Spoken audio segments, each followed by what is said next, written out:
Okay, Of course. Vax. Of course. No, don't mind our. Liam. Yeah, here's a special guest speech by Liam O'Brien. No, right? not really. Dying? No, it's more like Liam does the same thing every time they go live, like right before they come back from break. Yeah, he just shot some upset and he tried to get everyone else to laugh. Yep. This is why you don't tell me when you're going live until you've been live for like 5 minutes. Well, I don't give a shit. That's the problem. The more you know.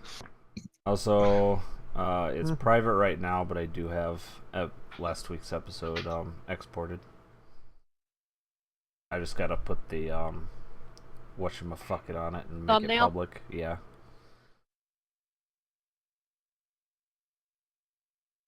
No, not that. What was that? Give me that. Whatchamaffucket.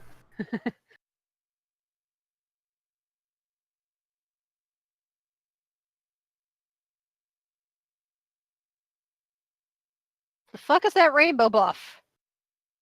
Oh, okay.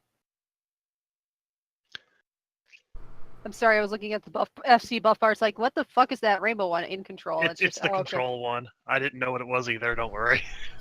I don't know It's why like, what that is was this put button? up. Was I've never somebody seen it. 10 control under or something like that? I don't even fucking know. I just I looked don't up and have a saw clue. it. I just looked up, saw it, went, what the fuck is that rainbow?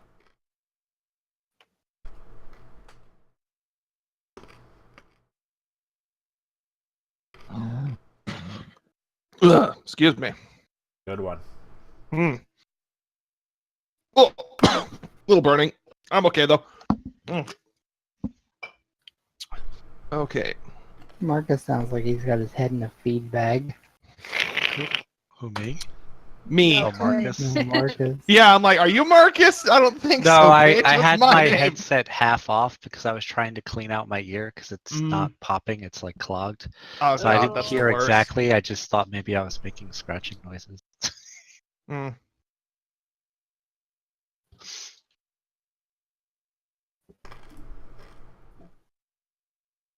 There.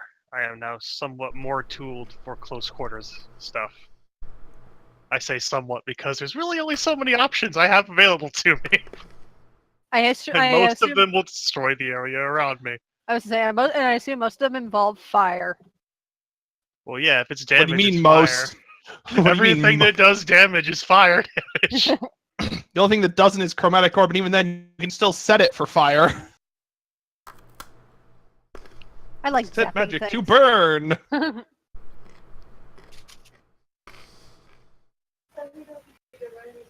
What other elements are there? There's only fire. I care not for your opinion of elements. I must burn things.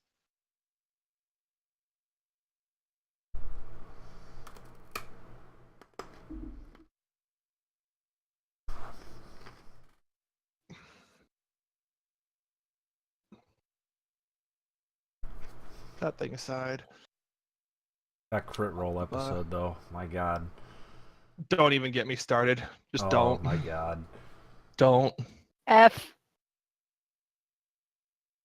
Just don't. We're not talking about it here. No. Okay, is that... Okay. Let's find some music, then I'll get started. Yay, music.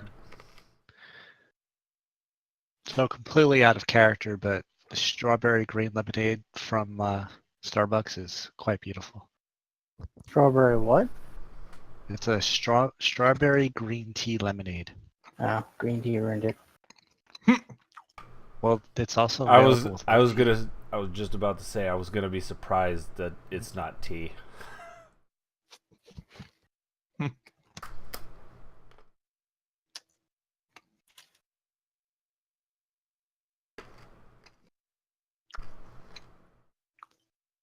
That there, make sure I have Fenless's sheet, because I forgot I hadn't opened them already. Yeah, the green tea pretty much taints it for me, and the strawberry taints it for Karina, so that's a no-go for either of us. Well, I know the. Do you like white tea or black tea? Yeah. Black tea I like. Because I know they subbed in white tea for me tonight because my stomach's been wonky, so I wanted the lightest tea possible. But I think you can get black tea in it too. I actually have a black tea that I'm still working through slowly. It's a peppermint and chocolate black tea. Ooh. Nope, peppermint. More for me! You don't like peppermint? That's unfortunate. Nope. I don't either. I don't More for care me. for. So much good Christmas stuff. I don't care. Darian, more for us. That is true. Wait, what's this about? What now? Make the merry. I was saying I'm not a fan of peppermint things. There's some peppermint things I'll eat, but not a lot. That also means I get more Thin Mints. Okay, no. Thin Mints you have to share. I will fight people over Thin Mints. No hesitation. I will fight them. I will fight people for Samoas / Caramel Delights / whatever the fuck the Girl Scouts call them every year. So I grew up calling them Caramel Delights, and then my senior year they switched to Samoas. It's just why. Shrug emoji. I will Also, fight you for those. That's right. We all know the best Girl Scout cookies are the wannabe Reese's peanut butter cup cookies. The tag-alongs? Yep. Nah. I don't think I've had those.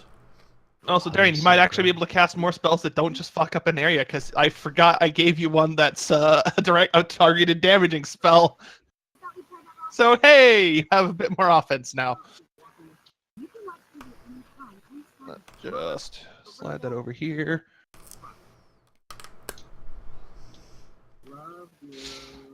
There is no sign of the Loto, so I would assume the Loto cannot make it.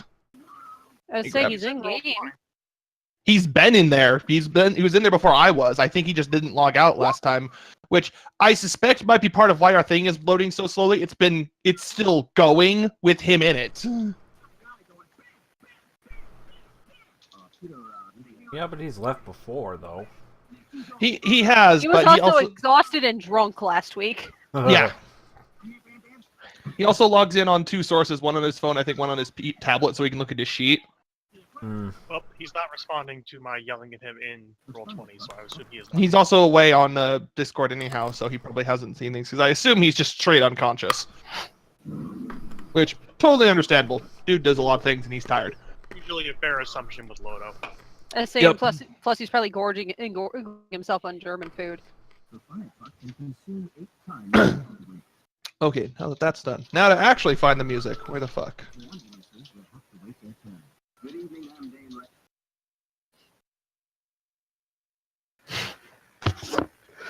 The fuck? Nanny. The Family Guy skit where the fire truck is an African predator. That is never not gonna make me laugh. Oh yeah, I've seen that one. Now I remember that one. The fire truck can consume 8 times its weight. Bam, bam. The ambulances will have to wait. Like, Also- it would only be better if they got David Attenborough to fucking narrate it. Also, I have some more Celestine sound bites, so hold on.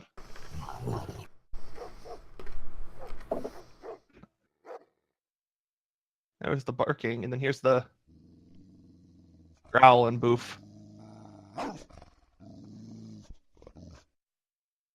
There we go. More Celestine sound bites. Okay. Oh, and then wait, no. Then there's my favorite. The fuck was that? It's called squeaky toy sound effect flurry, and it's the impression that like some dogs just like chewing on the squeak toy, like flailing their head like a motherfucker.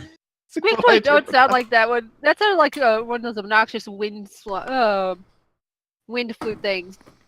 Well, there's the regular squeaky toy. Okay. Right, actual music. Here we go.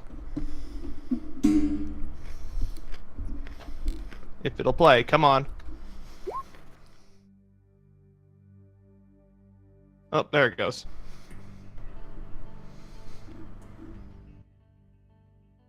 Turn down a little bit. And now we shall begin.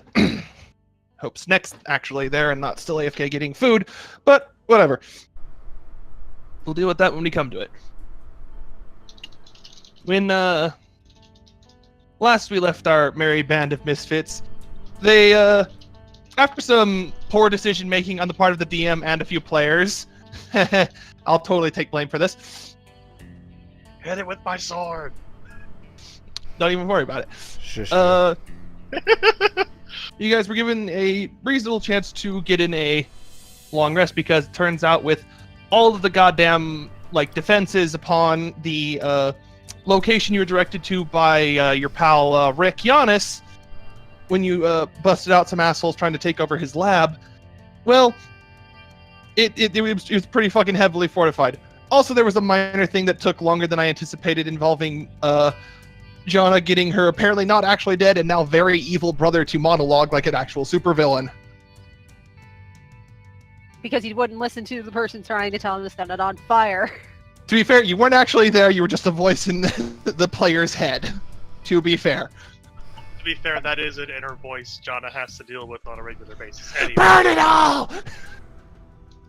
Just in that case, I had to show some restraint because, yes, it's probably a dick, but it is the brother I thought was dead, so I'll not burn it immediately. That's a good thing. I was say probably for the best I wasn't there physically. She probably would have just started lightning bolting him when he was monologuing. Don't care, bonk! And if you had lightning bolted him too soon before it was completely revealed that, demons and shit now, I probably would have lit you on fire instead. And then the whole things would have been a lot of terrible. Anywho. Indeed. So, sort of shuffling your way back to your party bus, you all got a whole night's rest. So, all your shit's back. Doesn't matter what it was or how it was expended, it's back because, yeah. My benevolence mode is active. Yay, benevolence mode. Let's see how many turns it takes him to regret benevolence mode. You're funny. Yes, I am. You are similarly after you all take care of, morning routine as best you can in the party bus, you're about 10 minutes into Arvin and Padma cooking up breakfast when there's a knock on the door of the bus. I will answer the door. It's the guy you met from Dragon Roar yesterday, Mercer. Oi, Mercer, what's up? Well, got a slight Groggy update. I was saying groggy eye rub as he's answering the door. Padma is still. I was gonna say Padma's not cooking breakfast. Padma's still asleep. Oh.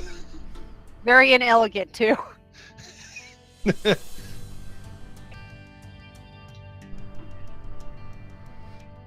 Whatever. Anyhow, you threw me off entirely. Fuck. Sorry.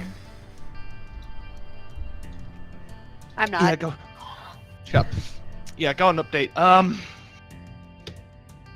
On the good side is they think they found a faster way to get through. 8 hours later, he kind of rolls his eyes. But there's been bad news. Well, not so much bad news as I would say weird news. Well, then what's the weird news? The weird news is something transmitted out of the place. Like a message of some kind? A message mainly that apparently there's someone inside who's harrying them. It sounds like it was pretty short and to the point, I've got them busy, you have time to get in.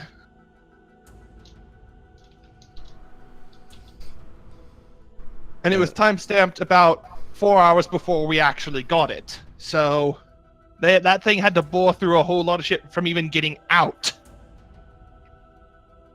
Which kind of put me in the Chief on the suspicion that maybe the wards aren't just to keep people out. It's also to keep whoever's in there in.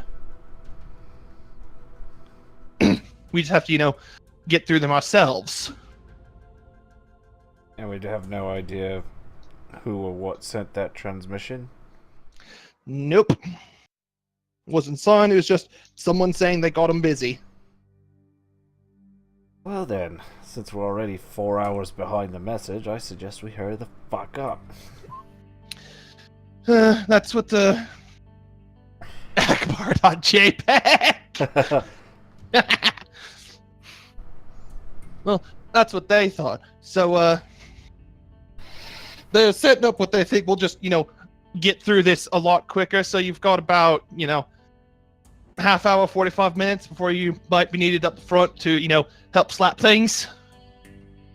Alright. Alright, we'll get our shit together and we'll be over there right quick. Thanks. I'll give you a heads up, and he sort of passes out of your bus, and then he jogs off. I immediately walk to Padma and do a big old clap right next to her ear. Wake up! Does Got not work work. to do. Damn it. She has younger brothers. Did you really think that would work? I don't know.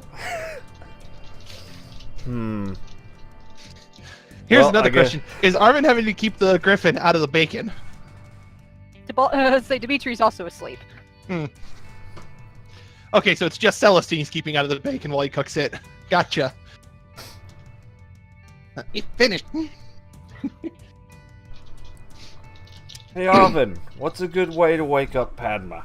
We got shit to do. Be ready about 30 to 45 minutes. Got that. And... Oh, this should be funny.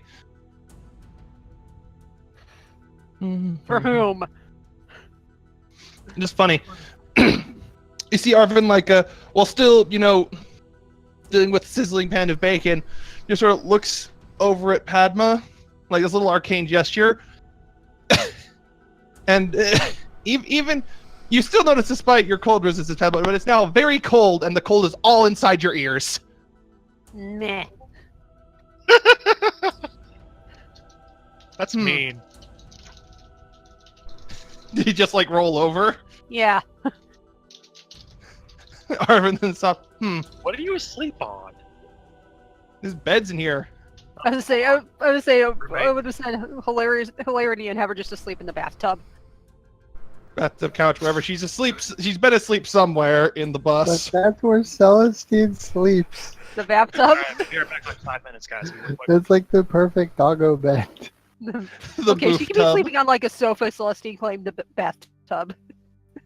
She's on a sofa or something.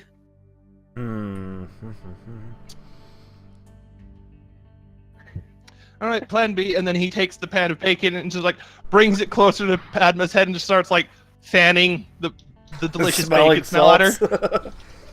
Nah. Padma, we've got shit to do. Come on. Yeah. All right, let's eat all the bacon then. He walks away. Meh. Out of character. I don't like bacon. Bacon's just the default thing I think of when cooking breakfast. Okay, I'm sorry. She'd probably be more of a Canadian bacon kind of person. I am. Yeah, that shit is pretty good. Karina in the background. Yeah, ears perked up. Food.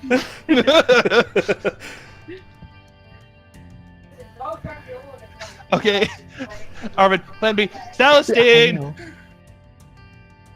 Suddenly there's a dog between whoever said that's legs. It's Arvin. Hey, do you mind waking Padma up? Celestine's just gonna literally lay on top of her. Don't crush her, you're huge!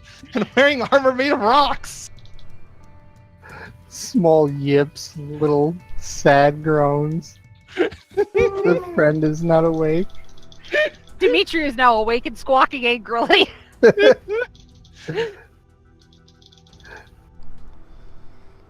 Padma just kind of grumbles and slowly lifts her head. Why?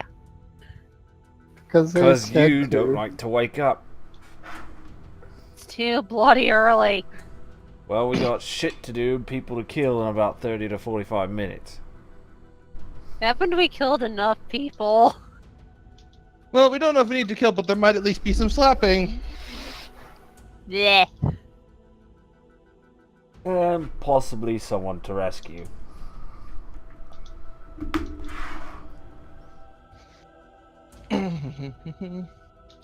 There's a grumbling. There's grumbling, but she's now awake. She is just not a morning person. Morning persons are like shiny Pokemon. They almost don't exist. Huh? Am I wrong, though? Not No. particularly. No, not particularly. Darian's a morning person. I think we established in one video that he just doesn't sleep. He plugs himself into a wall. I was gonna say, I said Darian was a mythical creature that barely exists in our plane. Honestly, he used to be like McDonald's. At 11:55, breakfast ends. That's lunch. Great. Still that way. Back. Once noon hits, it's lunchtime. I mean, same though. But anywho, okay. After you guys finally, struggle at getting Padma awake and succeed, and all y'all get your foods on. Good thing she got up too, because I was gonna progress to a bucket of water and then swift kicks. I was to say, a bucket of water would have done absolutely nothing. She's an Undyne. You never know. A water elemental getting water Fair dumped enough, on their friend. head. I mean, You would just still flip that feel over. cold water splashing onto you. I mean, Yeah, but that would applying be cold along wind to with- ears didn't work, so I'm not sure a bucket of water would. Just flip the bed over. That works every time. You'd have to flip the entire couch inside of a bus. Anyway, we're all awake, and I I mean, we have a assume- bunch of strong people, so Not enough Don't room. even worry about it. Anywho. Wake up. It takes you, given Padma's, slow adjustment, about another, almost another half hour before she's not in, just growl at everyone mode, I would say. And that's a generous estimate.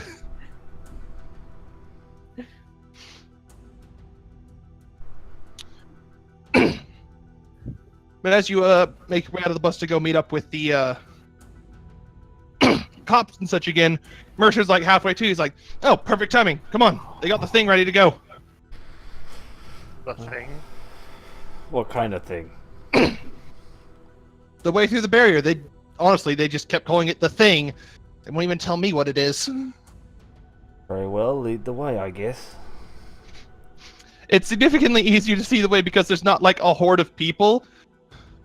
Now, it also doesn't sound like there's still continuous fighting going on around, so things might be more under control over the course of the 8-hour rest you guys got. You're not sure because, well, you're still over here. One can only hope. Yeah, we did take a long rest in the middle of a war zone. Mm-hmm. Like Yay, we did. like And one of the a- most defensible objects in the city, I the was fucking gonna, armored bus. I was gonna say like a bunch of badasses. We slept in a combat zone. I mean, Vox Machina's done it. Anyway. You get there and you see some guy sitting with a thing that looks very silly in your opinion because it looks like one part battering ram, one part trebuchet. That's an odd combination. Yeah, and it's being set up closer to the store than the little prefab where the meeting happened yesterday. Do we want to know?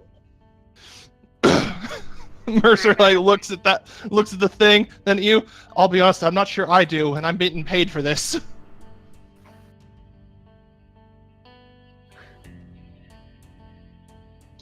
There's some weird sorts of ingenuity out there. Yes, when I thought I'd seen it all. Never think that is a merc. Mercer walks over, just knocks on the door. Hey, open up! And just hear a grumbling from inside. It's open! Alright. The door.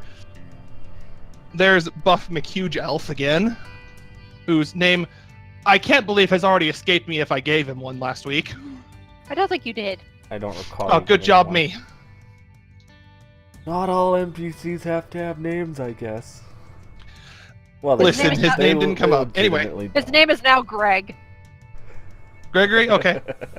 No, just Greg. Nothing fancy. Greg Gregory, there we go, both names. This is what you've done. His parents are the most creative individuals. Oh, no, I was just to say, just literally Greg. Give him the most un-elvish name you can think of. I My like brain it. went I'm to in. Greg. Okay. Captain Greg. Lieutenant Greg, whatever his fucking rank is. I don't want to deal with working it out right now. The elf. Rank, elf. There we go.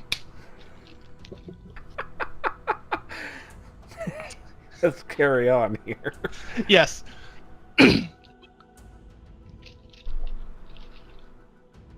So, you guys seen the thing the boys are setting up out there? Yeah, we saw it. What the fuck kind of thing are they even putting together? A few of them like came in with like this really weird idea. Like, all right, we just got to do this. And like they gave me the plans. He pulls out the plans. It's like a folded up bunches like piece of paper, and he spreads it out on like the table in there. It looks like it's all been drawn in crayon, like by like a 5-year-old almost. Ah. Oh, But it's still like highly technical, like details and shit. Even if like the actual like the descriptions are all like neat handwriting, finely detailed. The drawings of what it is, it's really fucking weird. Like disparity between like intelligence of writing to insanity to like simpleness of doodles. I would assume this is something, even as a freelance merc, I actually have never seen before. Like, I don't have to know anything about it, but it's just like, have I happened to have seen one in my travels before? Roll history. I highly doubt it. This sounds like something they pulled out of their ass overnight. Hey, You're about to find out. Shiakio's been around. 6, nope, never seen it before. Hold on. what are we rolling history for? It was just Jinx. Just to see if I've seen this contraption somewhere before, by chance. I don't have to know anything about it. Adma's well traveled. I'll take a stab too. That much better. Well, for both of you, because you both like beat the DC. I doubt Celestine. Okay, yeah. Now stop rolling history so I can explain it. You're not my real dad. To varying to varying degrees, you've all seen parts of this. Like you've seen some, like, you know, blunt force contact dispelling contraptions. You've seen like the trebuchet part. You've seen the battering ram part. You've seen like, at least for the ones more versed in the arcane, which is basically just Padma. You've seen like some of the like clearly magical mumbo jumbo they're talking about for it before, but it's like, what the fuck? It's like it's very MacGyver in their. It's actually like, the fuck possessed them to combine all these things to try to make something to get through like a shit ton of wards. What? What is this? This world's version of the Mythbusters. The tail break. The legend breakers. There you go. Reject the reality and substitute their own where the wards do not exist. Yeah, legend breakers. There you go. The Greg's just like, if the description didn't sound promising, I wouldn't let him try to do it. But like, I'm still trying to figure out how to take this, because like, this guy isn't an idiot. You can tell by his handwriting, but like his artistic ability is like, it's a stick figure with a thing, and it's like smashing it, and I don't. Clearly, that side of his brain was not well developed. I guess. Oh boy. Anyway, But if it works, it should let us get into the building safely. we can only hope. Mm-hmm. What's it supposed to do? Hit it with a lot more force than your normal battering ram, by the looks of it, if I had to guess. Sorry, I had a mouthful of food. Are we legit about to hit a magic barrier with a battering ram? There's guys like enchanting what's basically a combination battering ram and trebuchet outside to try to get into this building. They're imbuing it with the spelling magics, I'm assuming. Mm-hmm. Or something like that. There's some shit going down. It's very strange. Like, you've seen all the bits and pieces to some degree, but like, you've never seen them put together this way. It's like assembling 3 different jigsaw puzzles successfully somehow, with all the pieces mixed together. Oh. So how long before it's ready? Well, my understanding, he says with a mouthful of donut. It's already too early. As a true cop. Well, it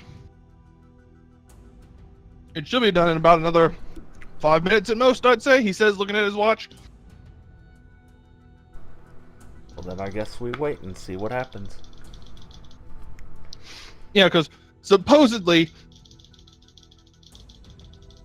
it's gonna just ram the fuck out of that thing repeatedly. Like, it's kind of like you're taking the principle of those like little like water drinking bird things you put on like your desk, and applying a fuck ton of force and like reinforcement spells to it so it doesn't, break on impact.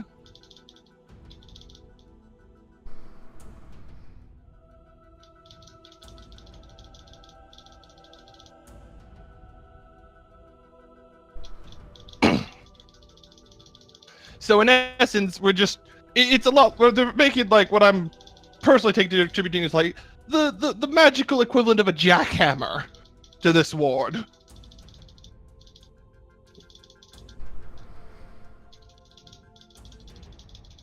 How much time should this supposedly shave off if it works? If it works, we'll be in. Well, alrighty then. Yeah, that's why I was like, do it, because we've been waiting too damn long.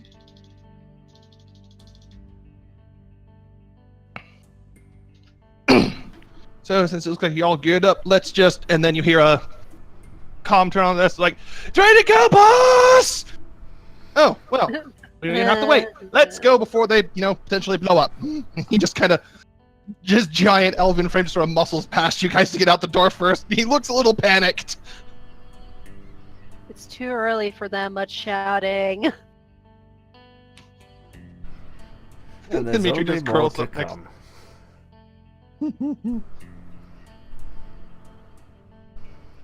Alright, so I assume you guys follow him out there. Yes. I do anyway. Well, for the sake of brevity. You guys get out there, and there's clearly like a line of just like they've put up like a line of just don't cross in case this thing explodes. And there's like a few guys, one of them, he honestly looks like if you combined like both the Mythbusters with Dr. Wily from Mega Man. But he's like dressed in like official, like, fucking police attire.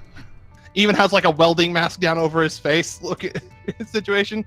He's like, all right, should be. Stand back, everyone. Let's go. Boop. And he just hits a giant red button, and you watch this monstrosity they've created out of what honestly looks like a junkyard's worth of spare parts. And maybe a car. In fact, yes, that is an entire car they're using as the head of the battering ram. A police car, no less.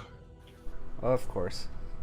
But to be fair, its wheels look like they were blasted off, so it wasn't going anywhere anyways.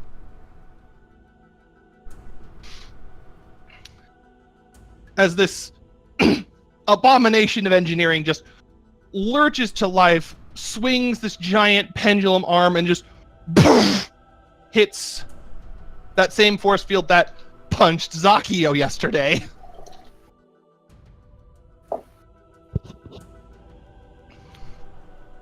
And just a huge, it's fucking... It's like you applied like a voice's echo filter to the sound effect of glass breaking. As just... there's a shattering noise, and just large spider webs of crack just appear on this blue field in the air. The thing winds back up and then gets through.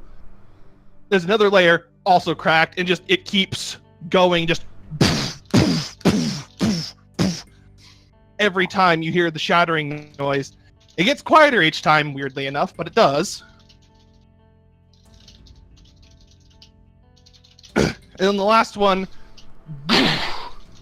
it stops, and then just like resets itself to go again, but before it even has a chance to do the next strike, the cracks just spiderweb out more and then just disappear in a flutter of magical glitter.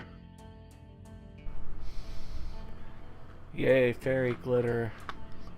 At which point you see Wily Man produce something from his coat and throw it in the direction of the store, and just pling, hits the wall and bounces off. All right, it's clear. Celestine runs out into the middle of the field trying to catch the sparkles in his mouth. You only manage to catch one of them before they disappear completely. Does it taste like magic? I don't think they're Lucky magic Charms. taste like? They're not Lucky Charms. It the sensation when you get one on your tongue reminds you of like to real world equivalent, kind of like the fizz in like Sprite or Pop Rocks. Oh my god, yes! It only lasts like a few moments, but it's there and it's like it's really fizzy and weird. Worth it. Come on, buddy, we got work to do. And following Celestine's lead, Mercer and a bunch of cops just fucking haul ass past you guys. And there's like full-on swap positions at the door. With a few of them like scoping out the windows. Isn't this place on lockdown? How are they scoping out the windows? The windows aren't on lockdown. The windows are open. Oh. Well, I say open. There's still glass windows in place, but like Right. there's no shutters behind them. Or in front of them. You can just see like the little bits and baubles in the window. See a stack of the little made sheep mascot of the store. I take on display. mental note. You also see a few guys, one walk up to one side with like some weird gizmo and like kind of press it to the window, and it looks like he's holding it in his hand. Another guy go to the other one and is like doing some arcane gestures that to Jono seems familiar because it seems a lot like your arcane eye spell, but a variant of it.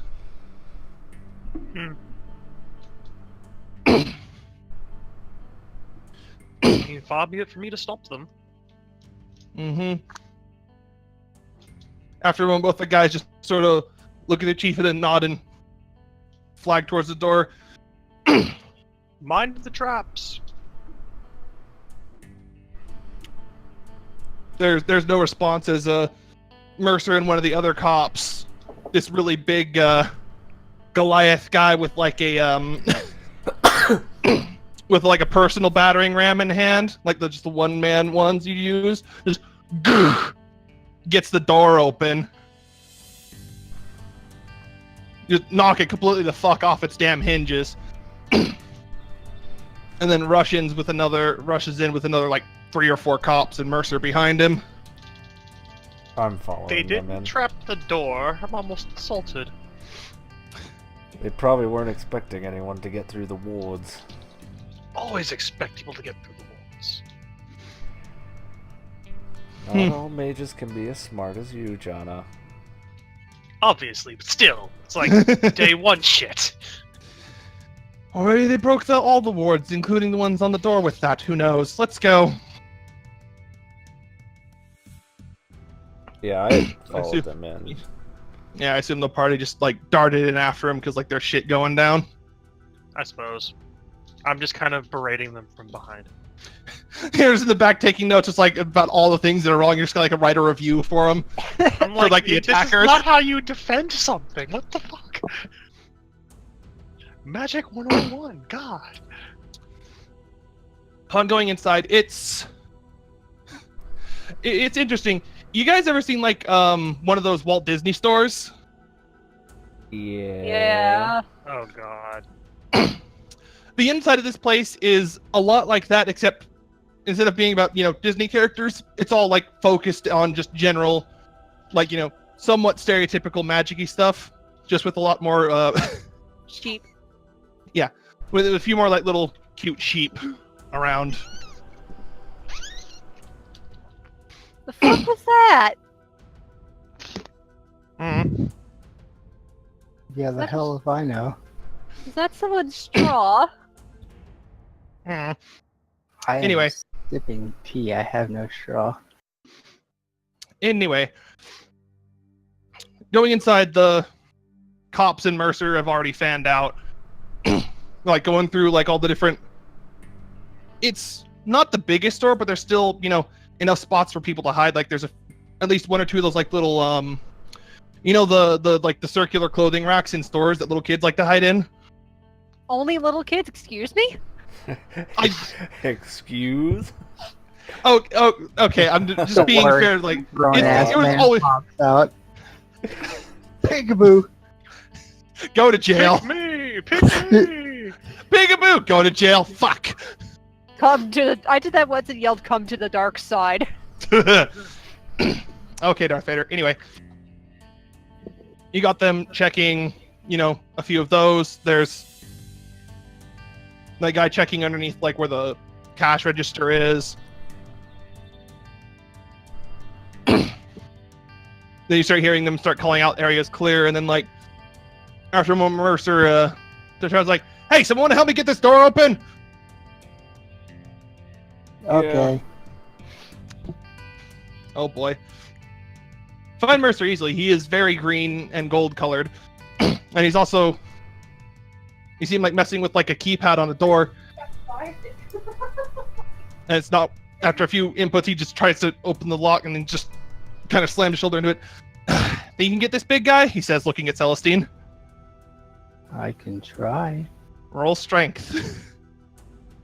This is too quiet. Can I assist to give him advantage? Oh baby. I'm gonna become broken as fuck for a second, because this is suspicious as fuck. Glowy eyes. I can see the future. See through soul. Oh, you're going for the first effect? Yes. Okay. Well, with the advantage of Celestine and Zakio just like slamming shoulder first in the door, it just fucking poof, falls in. And you hear like the sounds of like someone with like their mouth gagged, like screaming in terror. Like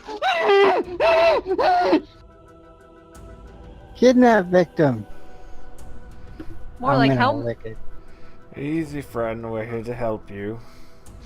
And it takes a second because you went from a surprisingly lit environment because it looks like someone turned on the lights when they walked into the store, or the store lights were just on. But you see two people tied up back to back and gagged, like in partway into a what looks to be what was their office. Like there's a computer chair next to them. They're just tied up next to it. I proceed to free them.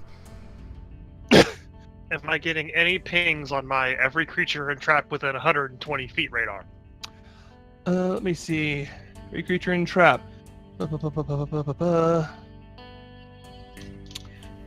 You can see all the cops. You can see the two victims. You can see where clearly there are traps meant to be active, meant to be turned on for, dissuading intruders, but they're not active. They're there, but they're not armed to do anything. This is very suspicious. And also, hold on. You can see clearly through objects as well as magical and non-magical darkness. Are you in about the center of the store? I mean, I'm basically on the other side of the door they all just charged through, so more or less. Somewhere in the back, just taking it all in. You can as you're like looking around, you can kind of see into what is clearly their actual like back room, where like there's enchantment stuff set up. It's like sort of hazy because you're seeing through the objects a little bit as you're like shifting your focus, sort of like you're focusing with binoculars. And you don't know what it is because it's at the absolute edge of your vision. But there's something glowing in there that's not like near all the normal enchantment stuff. I'm gonna take a few steps forward and see if I can get it closer into my vision. 'Cause yay, wall hacks! You get closer to where it is, and you now notice that there's a couple of the other couple of cops just like are trying to get through that door now. Wouldn't do that. Well, no, the thing that's glowing is well past the door. Oh, And as you get closer, you can kind of see it now. You can't see what's causing the glow very clearly because it looks like you're also seeing through it. But you see the outline of something that... Is that a portal to somewhere? oh boy. Now we know why it's so quiet in here. They're not here anymore. Anyways, back to the escapees real quick while you're doing that. I'm sorry, Snack. But the two you untie and got it's an older gentleman and clearly his wife. And they'll just thank you. Because one of the cops came in as well, so they're very clearly relieved to see the actual, authorities here. Oh, thank you. They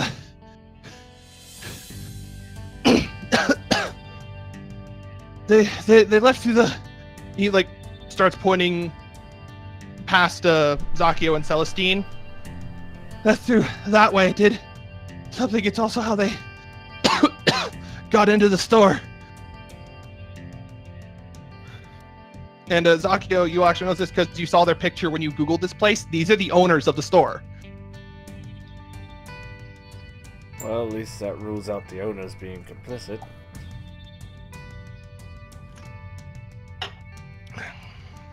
That it does. You see Mercer like duck back and he starts shouting for a couple officers to come over. And he talks to them real quick as you guys, I assume, help the two, out and pass them off to the cops who then take them out of the store. Yep.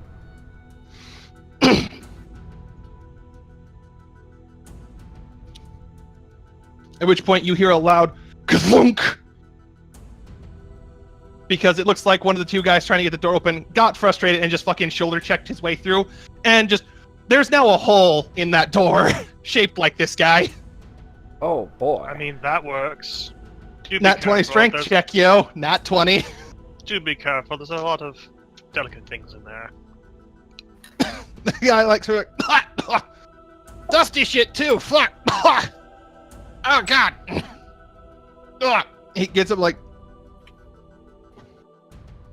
waving, like wiping off the front of his like SWAT goggles and shit. Ugh! Fucking hell! Holy shit, there's a portal in here. At which point, well, now everyone knows, not just Jonna. It's like, I did mention that, but no one heard me. Sorry, a little busy. He like points at the other guy who was at the door with him. Go tell the chief. Who just sort of nods and just like fucking hauls ass out the door. You've seen a gnome run. You've never seen a gnome run quite as fast as this little guy. Damn. This gnome was hauling ass. Yum.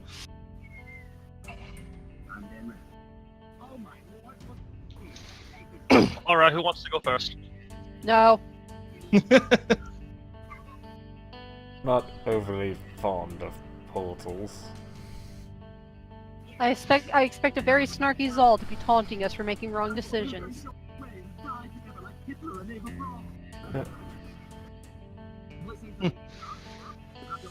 Maybe, maybe not.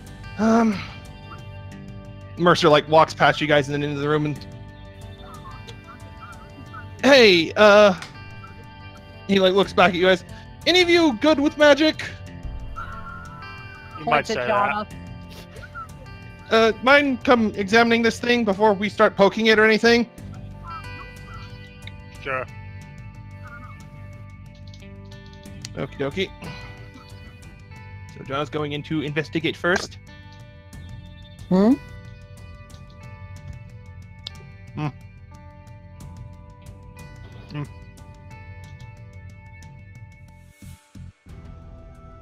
You guys found a big glowy blue portal in the back room of a store.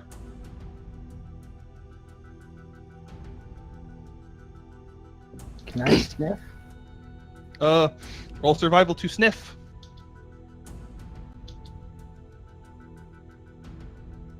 I have an idea.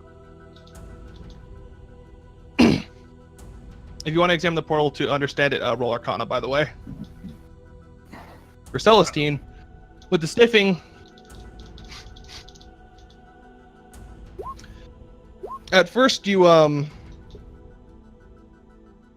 get the smell of the nice old people who you set loose from being tied up, which is bad. But then you start picking up different smells. You don't know these ones. And there's about, as you get a little bit closer, like to the portal, sniff around, there's 3 of them. Don't get too close, please. You don't know where this goes.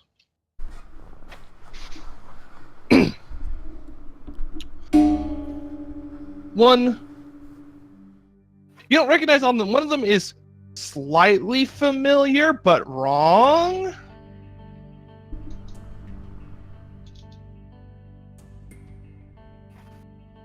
The other 2,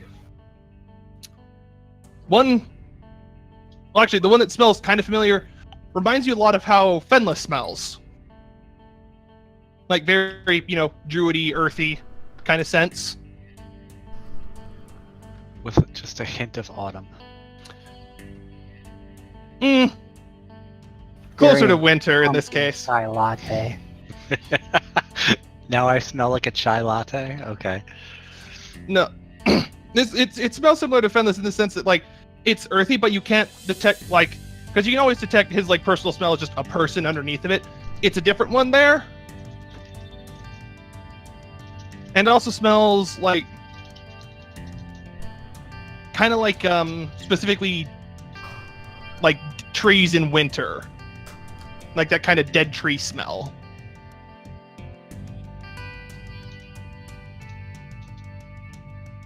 Interesting. As for starting with Padma, portal magic is by your understanding, a fairly new thing people have really started to figure out properly.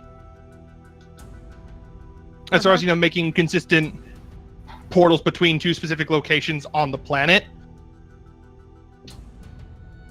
So you're not the most versed in it, but it's at least someone skilled enough and aware of more cutting edge magical know-how would know how to make one of these, which logically makes the narrow list of suspects who made it rather narrow. At the very least, gives you a minimum level of intelligence to figure out how to do it to work from. For Jana, you know what Padma knows, but also know that the color of the portal indicates how far to its companion portal it is. And what's that tell me? A blue portal, in layman's terms, would mean that its companion is still roughly. It's like the longest one you've known is went from the longest of this color range went from the exact one edge of a city to another. So this one is. So the other end of this is still in the city somewhere. Okay, good. It's not what I feared it was. They also Not next- generally point not in the next to direction point, of not the over other there. portal, so you know which way you're going. Which way am I going? Well, using the purple box down there as a thing, the portal is pointing in roughly that direction.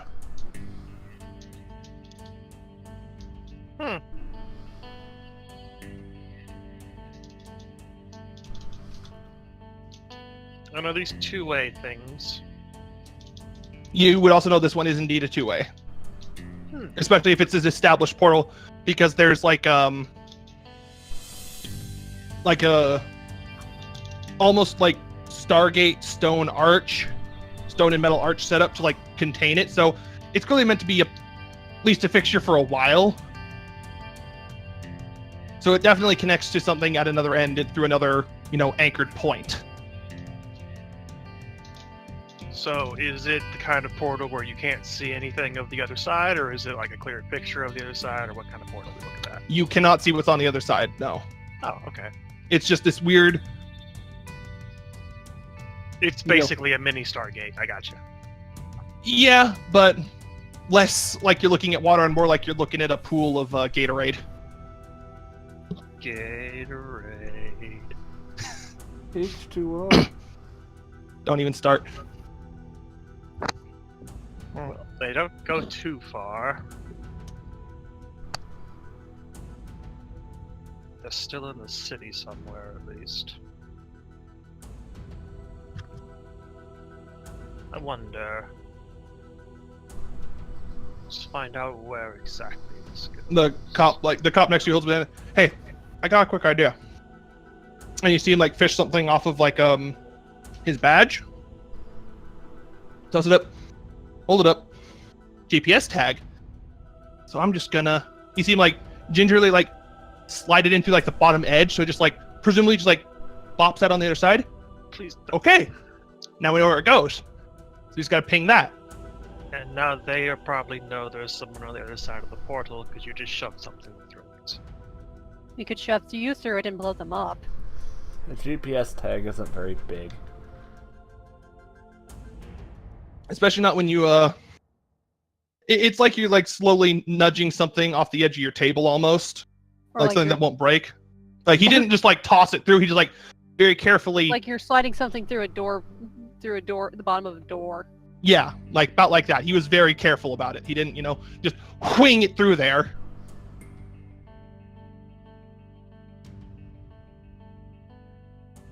Let me just call that in real quick. You see me as calm, like, hey. Badge ID 473. I just sent my GPS tag through a one of those portal thingies they've been working on, because apparently there's one in here. Mind pinging where it is so we know where this thing lets out at, because this Meiji lady next to me says it should still be somewhere in the city. Should still be somewhere in the city, right? He says, looking at Jana. Should be. Yeah. There's a pause, and you see him like sort of tap his earpiece, like sort of nod.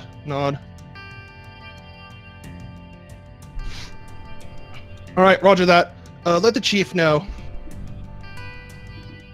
Well, it's pinged to the other side of the river, way across the city, in the under renovation warehouse district right now. So they set up shop somewhere kind of big and a bit cliche in my opinion, but they got themselves a place. Well, let the back door open. Indeed. Shall we knock on it? Give that a minute. I called ahead so, have some guys coming in from the outside, so while we knock on the back door, the front's getting kicked in too. Man.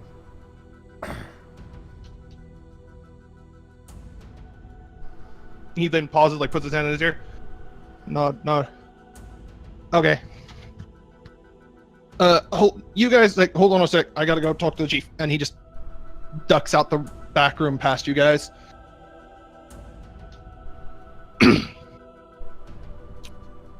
Mercer comes in. Whoop.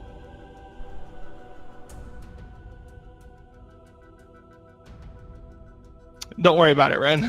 Foiled by the cops again. Damn their interloping ways. Well, that depends on how quickly they get there.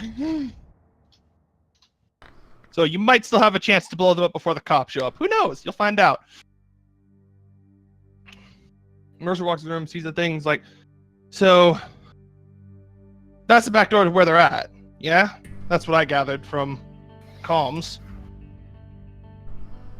It's not necessarily where they're at, it's where they went, at least. Hmm. We don't know if they're still there, because all he did was toss his badge through. Oh, it's GPS tag. Okay. Give me a moment, and we'll figure out if they're still there or not. Well, I was going to do the same thing. What were you going to do? You see him pull a little, Go through it. Nope. You see him pull something that looks like a flashlight attached to a cord off of his backpack. Brick and a rope. Camera. Brick And he's like, near the bottom again, lightly pushes it through. And like you see his, little, because he's like most of the others all, kind of like my avatar with like the glowy orbs for eyes. Those just sort of go blank for a moment once he sticks it through. Dark in there. See shipping crates. Let's see. Thank you. Some movement. There's something still there.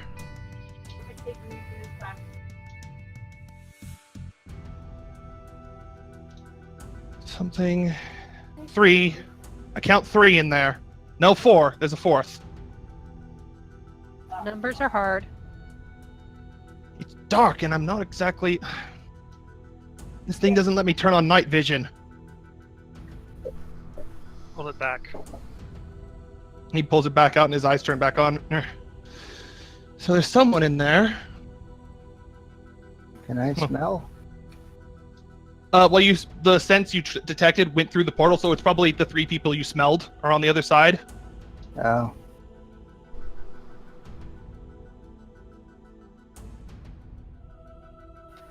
Let me show you how you actually spy on people.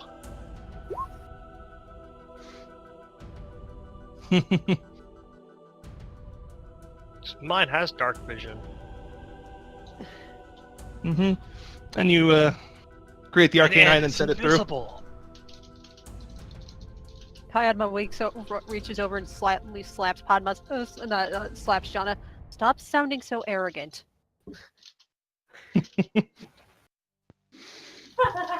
All right, so you just send the eye through the portal.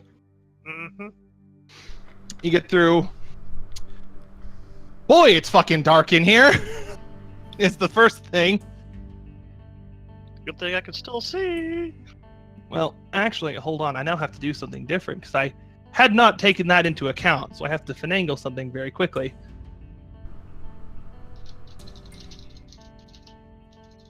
Because I assume you head in the direction you see the shapes, yes?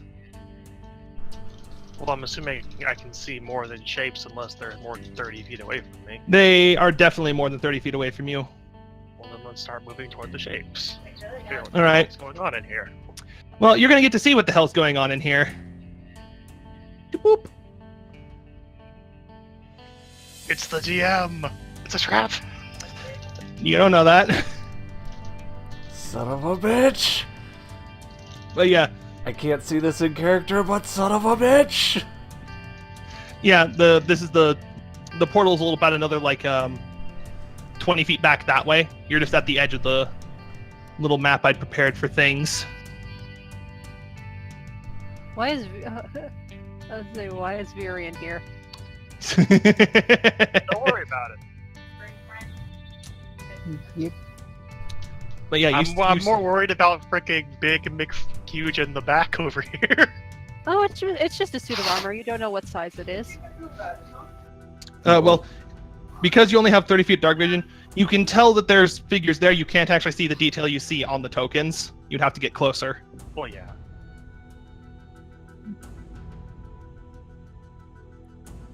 You have control of the token still. I just I know. copy pasted it. I'm just thinking about how best to approach people who may or may not be able to see invisible objects. So I'm gonna do frickin' like some solid snake shit with my arcane eye. They'd be more suspicious of a moving cardboard box, though. Considerably. Whoa. He went straight for the edge. Well, I don't know if they can see invisibility or not. Well, they haven't reacted to you so far, so... Well, it's dark as shit.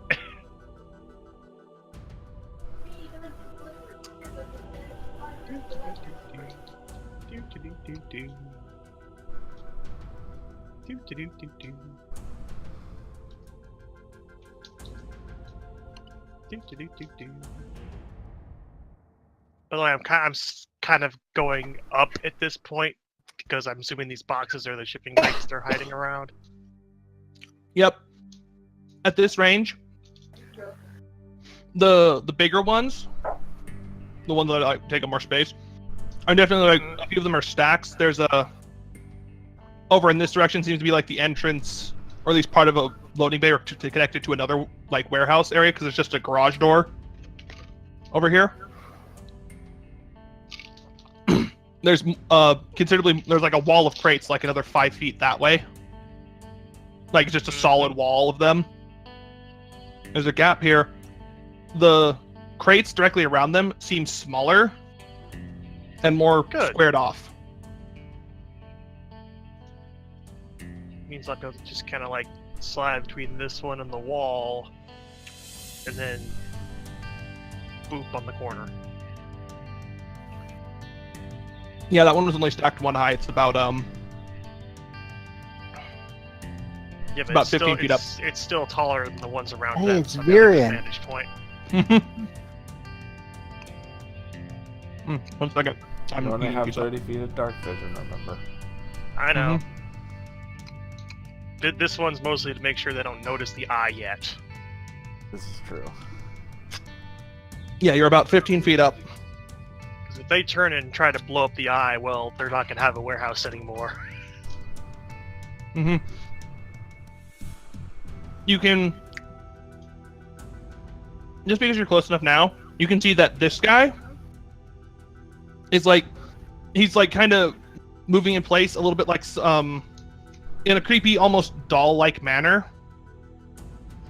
Like someone's like, sort of like keeping a puppet in an idle pose, sort of.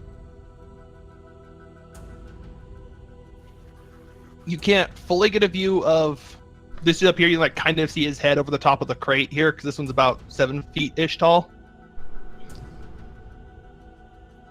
Actually, no, that crate is about 12 feet tall. My mistake.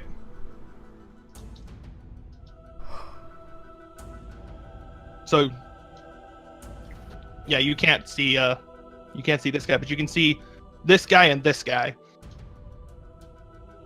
This one, indeed, he looks like just a solid suit of armor, pitch black, gold trim, red little crest thing off the back of his head. Cool. And then this guy, the best way you have to describe him is druid nobility. Dun, dun, Oh, dun. lovely. A pompous hippie. That's what we need. Like, like he's got the cravat, he's got everything. Is he sipping tea? No. He seems to be Well, having that's obviously lacking. he's having an animated conversation with someone, but your arcane eye can it hear? No, it can't. No, it cannot. So you just see him talking, and it looks like he's looking in the direction of that other guy The you other saw. dude I can't really see. Yeah. And then this guy is just standing here all imposing and shit, and then this guy's just like jittering.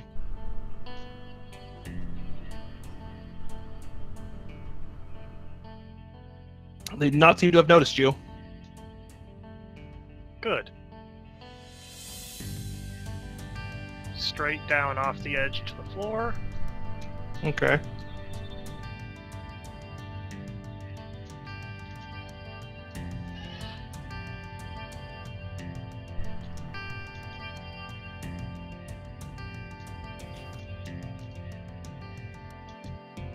How big Are are you- these crates? The crates. What, these ones? Well, like all the ones along the back, how tall are they? These ones are stacked up at least 2 high, so they're about. These ones are. This whole like line of them here is about 30 feet up. Sweet.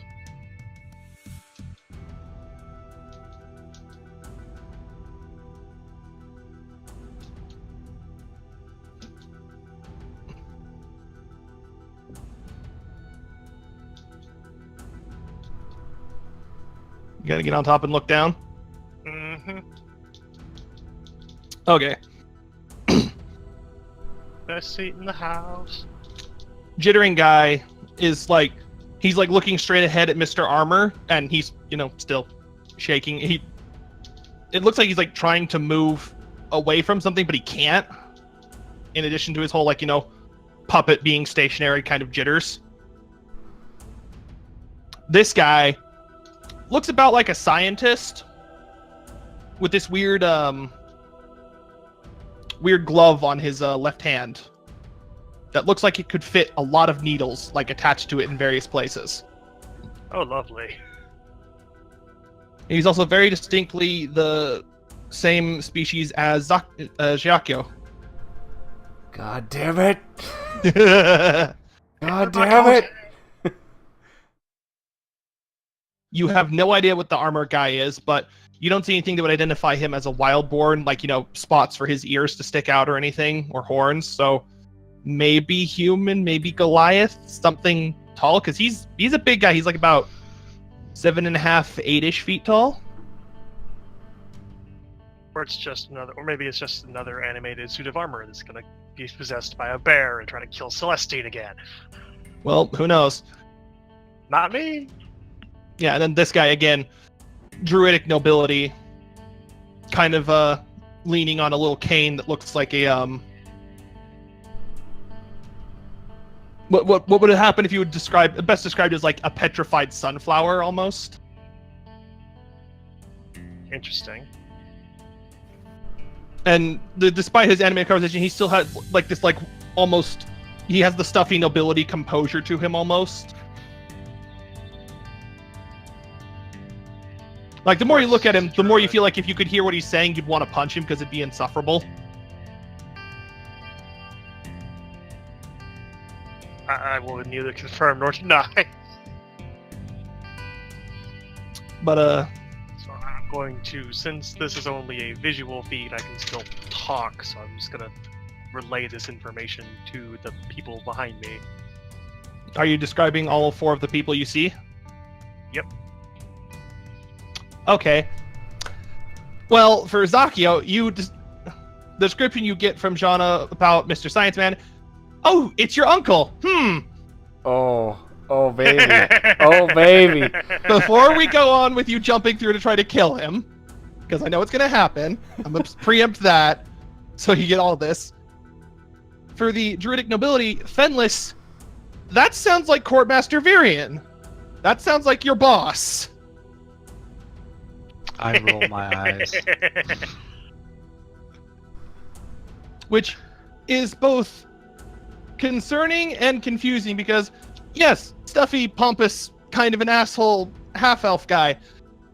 Not typically the one Evil. to seemingly be involved in, evil shit. You wouldn't say he's like the most, morally spick and span, but you'd say he's definitely probably close to like the neutral side of things. Like he's done a few like, less than good things, but they typically shook out to good in the end. So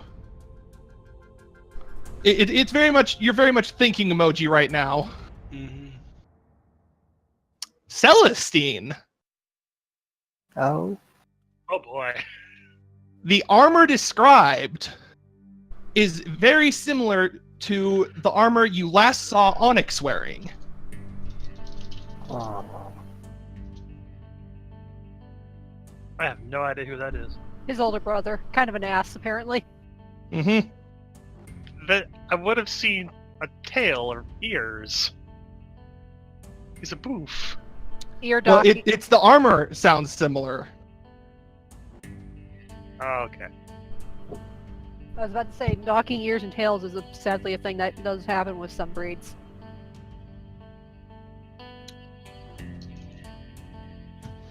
But let me see. Another one. And none of you really sort of recall the description of the of Mr. Jitters. But I remembers.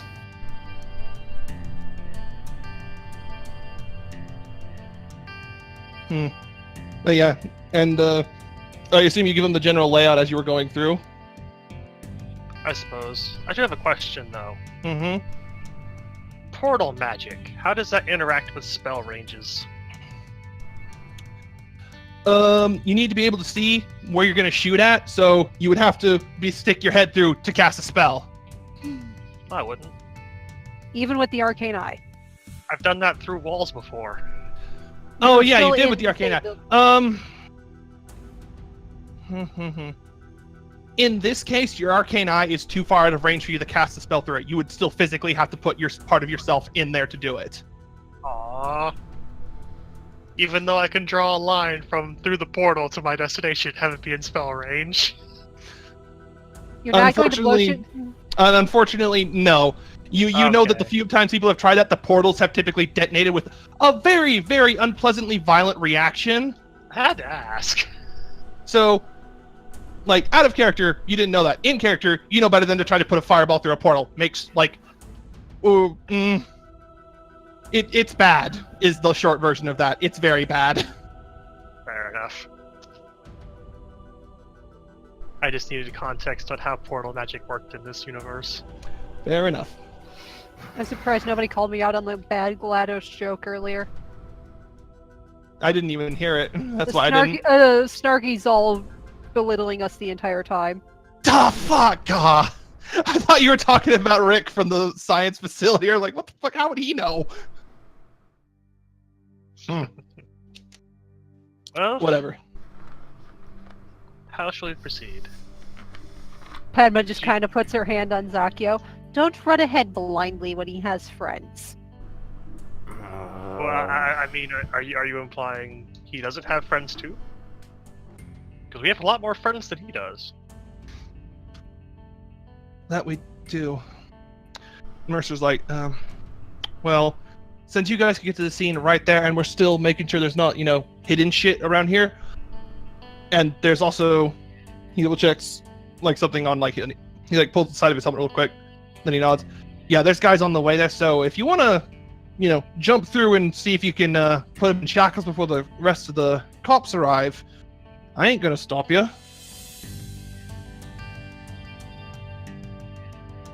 Death Stalker mask goes on, hood goes up, and Padma noticed when she put his hand on his shoulder that he is full on two things. He's full on tensed, ready to just sprint through that portal, and he is damn near blind with fury right now. Which is why she grabbed his shoulder and is still holding on to his shoulder. He hit Infuriate. He wants to hit Inner Release. Let him do it. No, he wants to hit Onslaught first. He wants to creep. Padma's Jinx not letting him. McRage. Padma's not going to let him cleave until there's a healer present as well.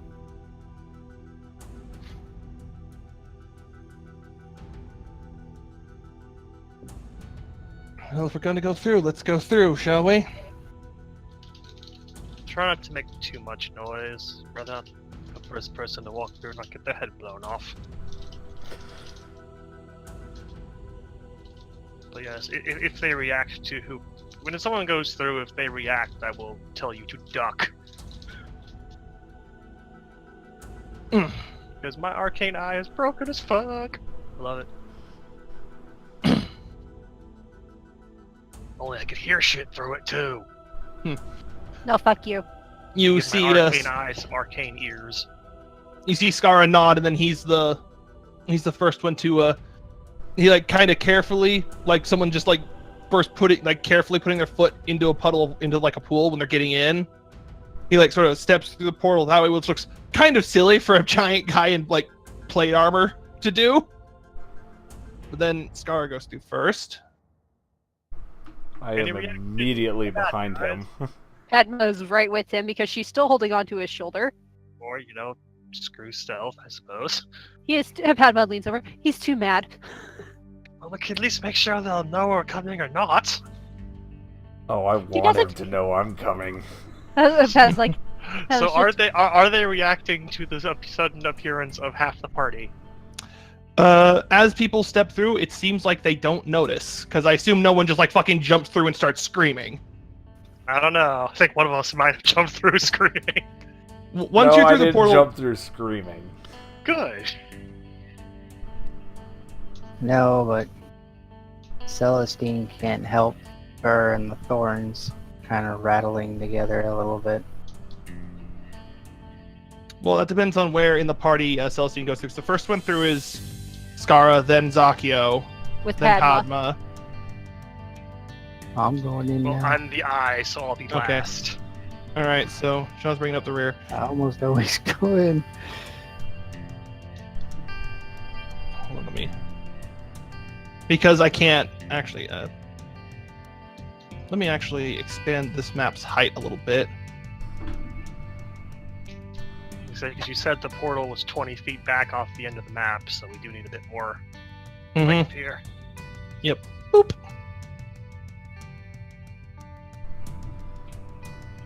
That'll work. Yeah, hold on. I gotta copy paste a few more of these.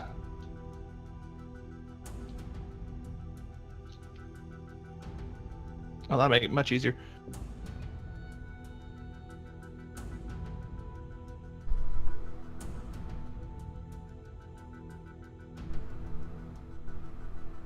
No, move the damn thing. I want to move it. For fuck's sake, let me Hey, mini long time roll no 20 for see. fuck's Thank you sake. for the host. Oh my Really god, don't mind it appreciate stretching Thanks over to for, position. It's being sending really your viewers stupid. over to this, It's awesome not game actually of this D&D. big. It's just like, no, you don't get to move it. And I'm like, but why though? But why?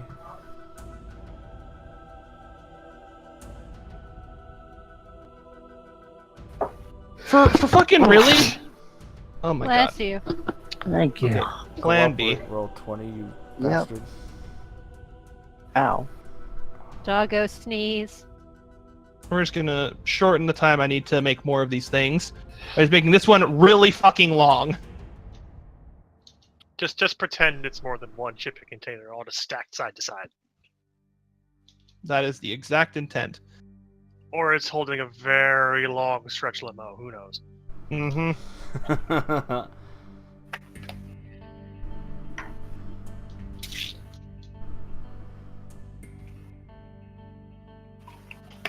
Do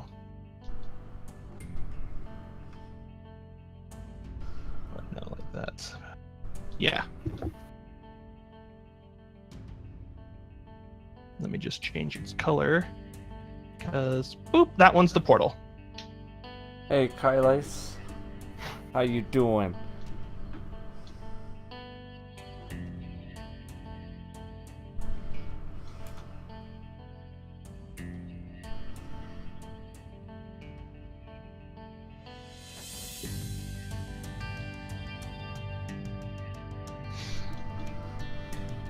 Right, down by the portal. Boop, boop. There's everybody.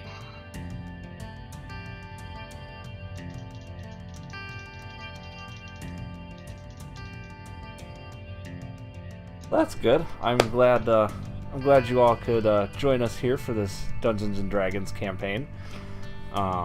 We do this every Saturday night, starting at 5 p.m. Pacific. Hold on as I fix a few more little things just to make sure I don't accidentally break some stuff.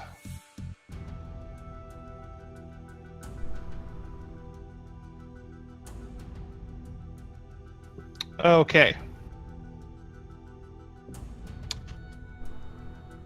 But once everyone steps through, there is, for Jonna, no apparent reaction. Alright, they don't seem to have noticed us yet. I'm just noting how far. Shall we say hello? Yes, let's. I'm going to personally break off and quickly, but still stealthily, make my way with a stealth of 12. Make my way this way, and I'm moving. Around past behind all the containers. Yeah, pretty much. Like that. Okay. Not what I meant, but it'll work. Pema just sighs. It's a long, bad family reunion. It's gonna be bad for him, you mean? I need to check Well, something. my idea probably would have been worse for him, but okay. One moment. I need to poke a thing. Don't get involved in personal. You're so far up. Zakio's out for blood. Oh yeah, I'm so out for blood. Okay. And I can't help. He doesn't want help. Too bad. Stealthy puppy. Got out the cardboard cutout. In fact, Hiding behind my cardboard cutout, Crayola tapestry.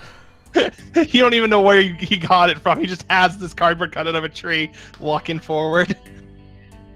Middle of a room. There's like a tapestry. hole in it for like your nose to stick through into your eyes. So it's just like a dog face in the tree.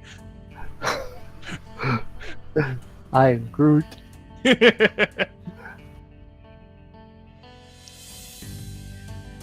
Still no reaction? Still nothing so far. Anyone else moving up? Padma moves up stealthily as well. Okie dokie. Roll to stealth. But the other. How Rest far of the away party are these move. motherfuckers anyway? I believe they were actually far enough that they were actually out of the range of my What's the crazy distance dark on that? I vision. can't see from how far zoomed out I am. 175 to the center That's of a them. long way off. They were that actually out of the within range of range? my dark vision. Holy Hey, shit. that is within range. Sweet. Yeah, Scar is just going up around this way. Let me roll stealth for him. Even though it's gonna be terrible. Good job, Scar. What the fuck? Why is it? No, he Why shouldn't is it have. rolling with disadvantage? It shouldn't. That's just I was like, what the rude. fuck is that little red dot for? Yeah, he shouldn't have disadvantage on his armor. Let me fix that real quick. No. And mousing over, he actually rolled a 17 for stealth. Because each of those like things shows that's a disadvantage roll on both of those. Oh, nice. So you can't just set it for disadvantage, but you have to turn it on and off every single fucking time. That's why I have the thing set up to roll 2 dice, so we can just say advantage, disadvantage either way. Very nice. Good stealth roll for Scar. Yeah. Eleanor and Padma not doing very good. Let's get... where is Fenlis' stealth? Which he has advantage on because of his boots of sneak. Because I am awesome. Good job, you rolled a 20. Nice. Not natural, but a 20 collective. Yeah. In very, very dark situations. It's good. I Mhm. need that help. Always. Arvin's turn. Arvin's not doing so hot. I did Fenless, this lend one. him your boots real quick. I'm glad at least okay. the three least stealthy people amusingly don't include one of the people in actual plate armor. It's okay.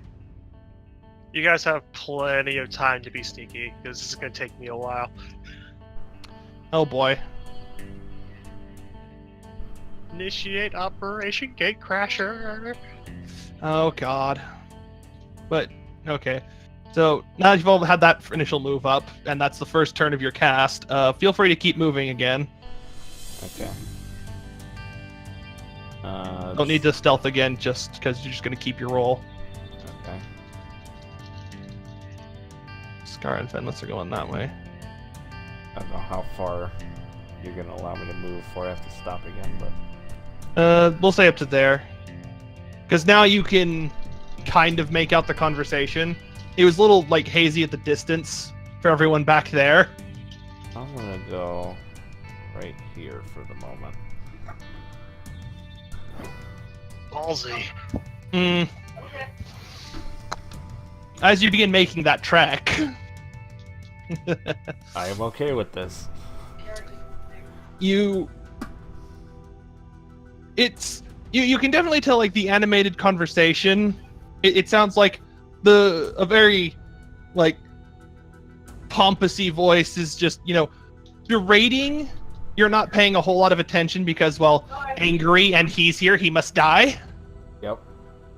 But it sounds like he's arguing with. After a moment, you hear his voice very clearly. Again, not really comprehending words. You just know for absolute certain now he's there. Because that is his voice. No mistaking it. It sounds like he's dismissing whatever pompous guy is saying to you. Which is usual. He dismissed a lot of things in conversation. Yep. Yes, he did. And you can kind of hear like you hear like the faint sounds of a struggle. And it seems to, and you suspect it might be from that guy who was described as jittering, but if he's not getting in the way of you, you don't give a fuck. Yep. And if the black metal guy is saying anything, you're not sure. But as you start getting closer in particular, you actually catch this because this is relevant to what you're doing. You hear your uncle's voice be like, "Did you hear that?"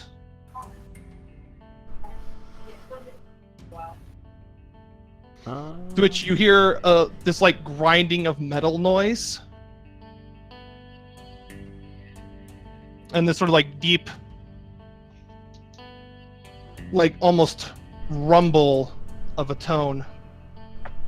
No. Celestine, that was Onyx's voice.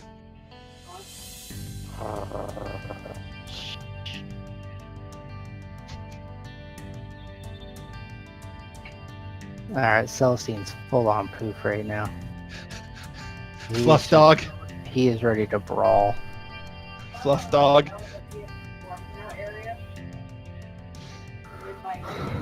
There's the pause, and then...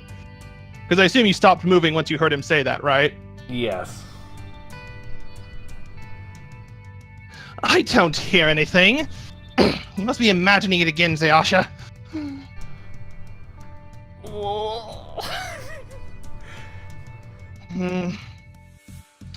Disagree. Then, who knows how many rats could be scurrying around this place.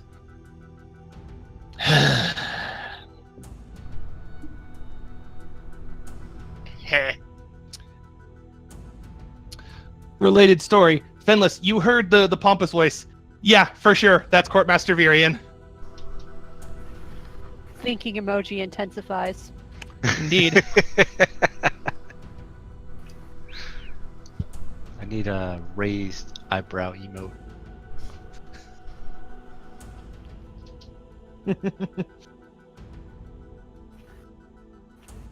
By the way, if I suddenly disappear, it's because we lost power. Thunderstorm? Keep that in mind. Yeah, it's rolling through kind of heavy. I Okay. wish I had gone Oh, to that's thunderstorm. why Harley's going psycho. Scared boof. Oof. Anyway. I got sprinkles. I want a thunderstorm. I haven't seen waiting. anything though. She must just hear Anyway. it off in the distance. Sorry.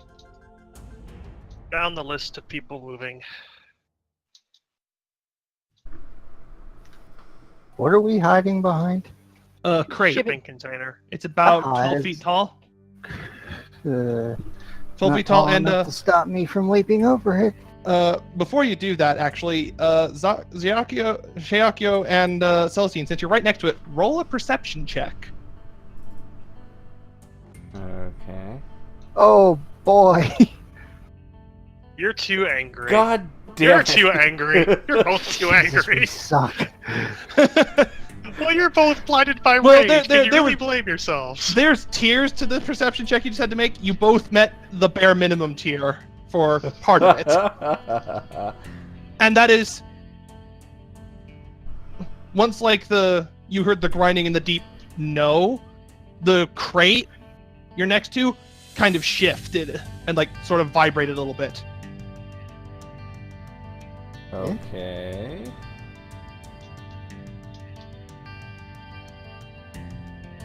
And this is Sounds like like a three- solid metal crate. You can't just like see through planks of wood in it or something like that, can you? No, it's a big, like, squared off metal shipping container. Okay. For another pause, you hear,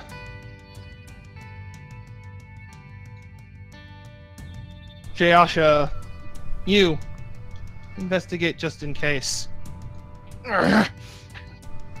Eat me, asshole! And then you hear that jittering noise.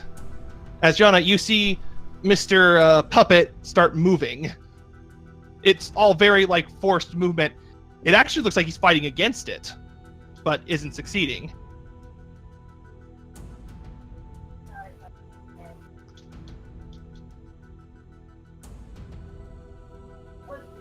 Well, I was planning on sculpting it around him anyway, because He's stopped right there, by the way, Celestine. You and Shiakio both heard him coming. All right. Is there anything over there?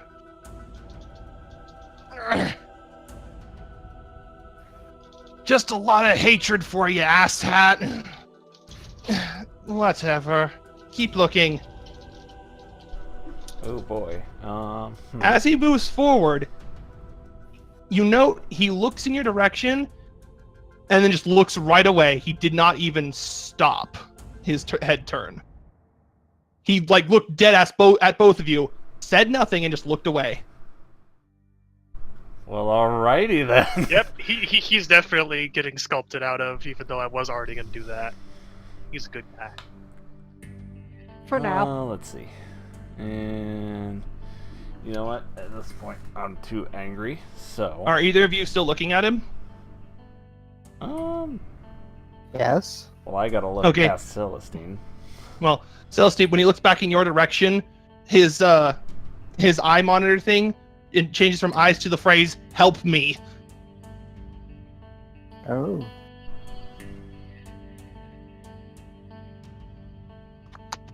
And then goes back, then blinks back to eyes as he starts walking around back this side.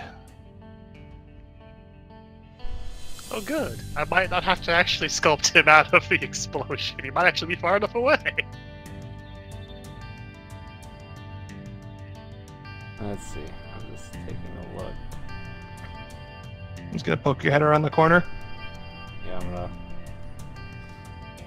peek my head around the corner just a little bit. You can very clearly see Mr. Armor Man. Can't quite see Uncle from where I'm standing. You can see his tail moving a little bit. It's the very that very slow cat Yeah. preparing to pounce kind of movement.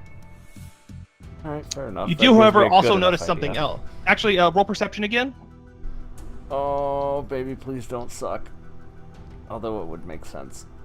Where is it? There it is. 14.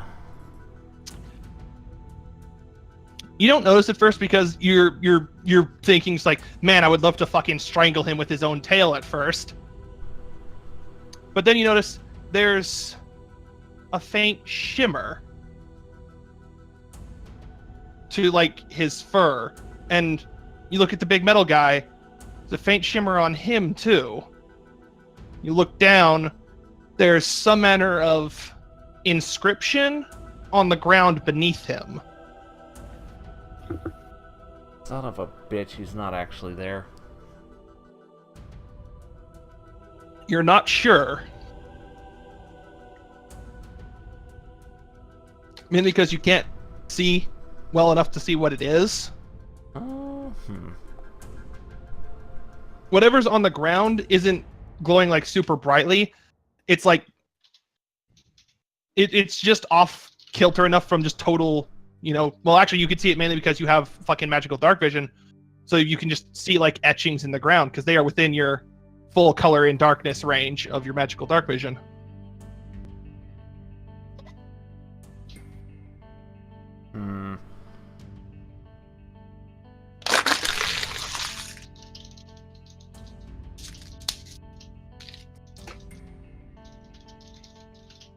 Furious typing. You also notice a rather hilariously large hammer is in the hand of Mr. Metal Guy. And he's just like holding it like a honor guard holding a spear almost. Given that the inscriptions are on the floor, I can't really read them from where I'm standing, at least. Mm-hmm.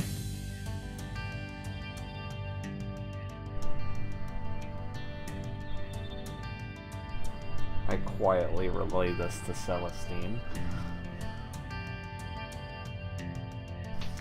And do I need to make a new stealth roll? Because I plan on scooting across to about here. Yeah, you need to make a stealth roll to do that successfully without getting spotted. I'm gonna move them there first and then make my stealth roll.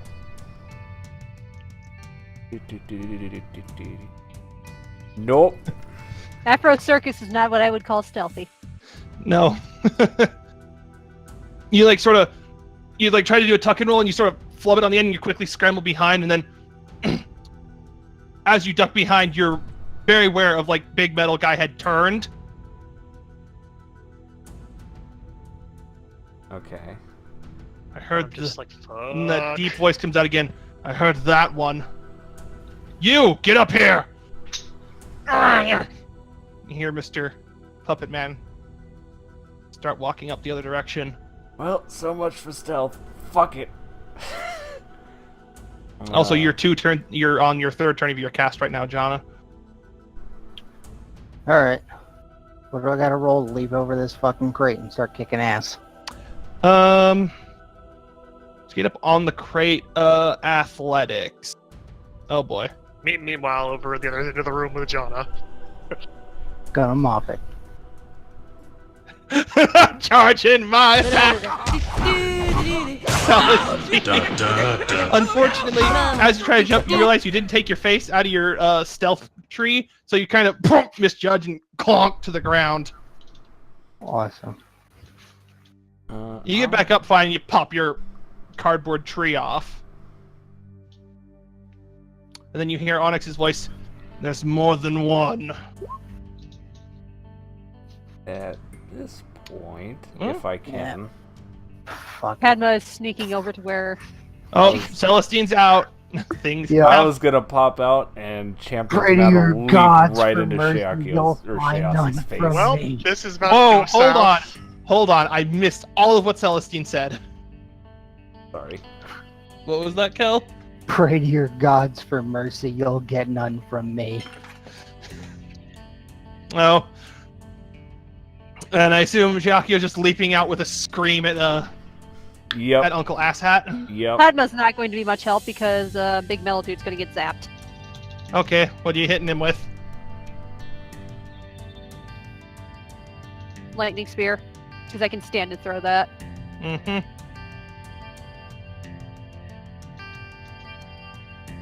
Well, we don't need this comparatively quiet music now. Can I throw my spear? Yeah. I was wondering why you didn't roll it sooner. Hey, I got an initiative of I not don't- shit this time. I don't think I got it because You still have luck. this is true. I might use one of those. Roll a d20.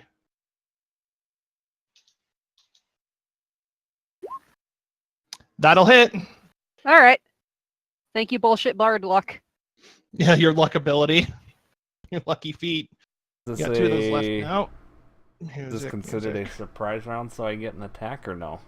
You jumped on him as I assumed you were going to attack, so yeah. Yes. Because like this is all just bam right at once, so. What? He gets a fucking replica rush. Okay. Is this a song? I think it is. Son of a bitch, why? No, it's not. Because you're too mad to see straight. That's why. Clearly. The mask probably isn't Yeah. helping matters. Back up, Celestine. No, the mask probably isn't helping matters.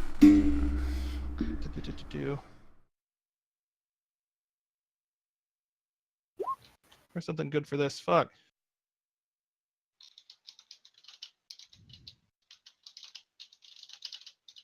Fucking FF9 battle theme. Let's go. Here's better.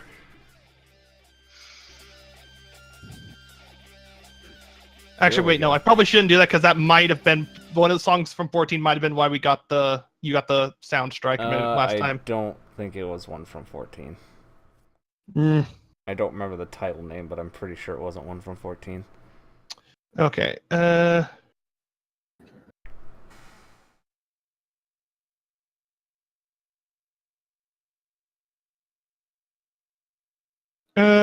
We'll use this one.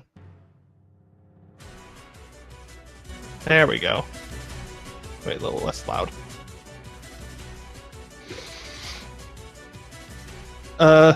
Okay, you turn that on.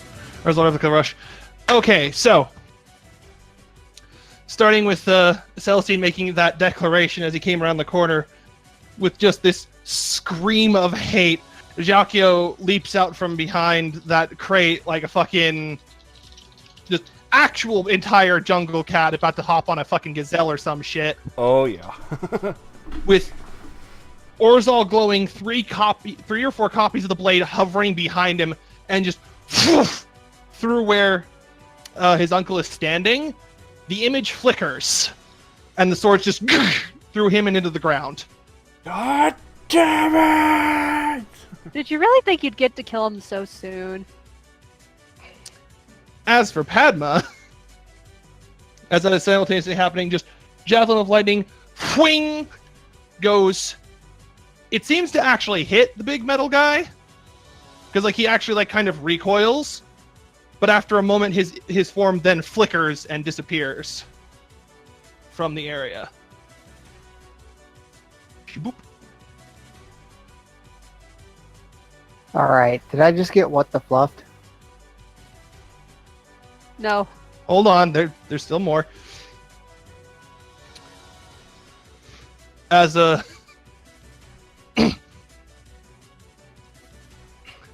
you hear this shrill the stereotypical. If you've ever seen Dave the Barbarian and you've heard him scream, ow! My ears. Ow! That scream?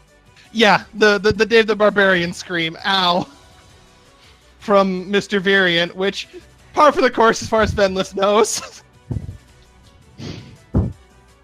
That's typically his reaction when startled. Jesus Christ, fucking dog whistle, man. I'm currently scratching my forehead and looking down in shame. Just like, just it's secondhand embarrassment from your boss being a fucking weenie. Yep, I'm so sad I know you. If I glance at his Shamed boss, by association. What was that, Jinx? is his boss shimmering as well? A shriek like that, I would hope not. As he screams, you see him hastily, just like Jacquio, you look up just in time to see him just like hastily doing some weird fucking gestures in there, and then bye! Poof! He vanishes completely in a puff of smoke. Damn it, so he was actually here. Supposedly. You hear a sigh from your uncle. Of course, Subject 7, you always have the worst timing. He turns to look right at you.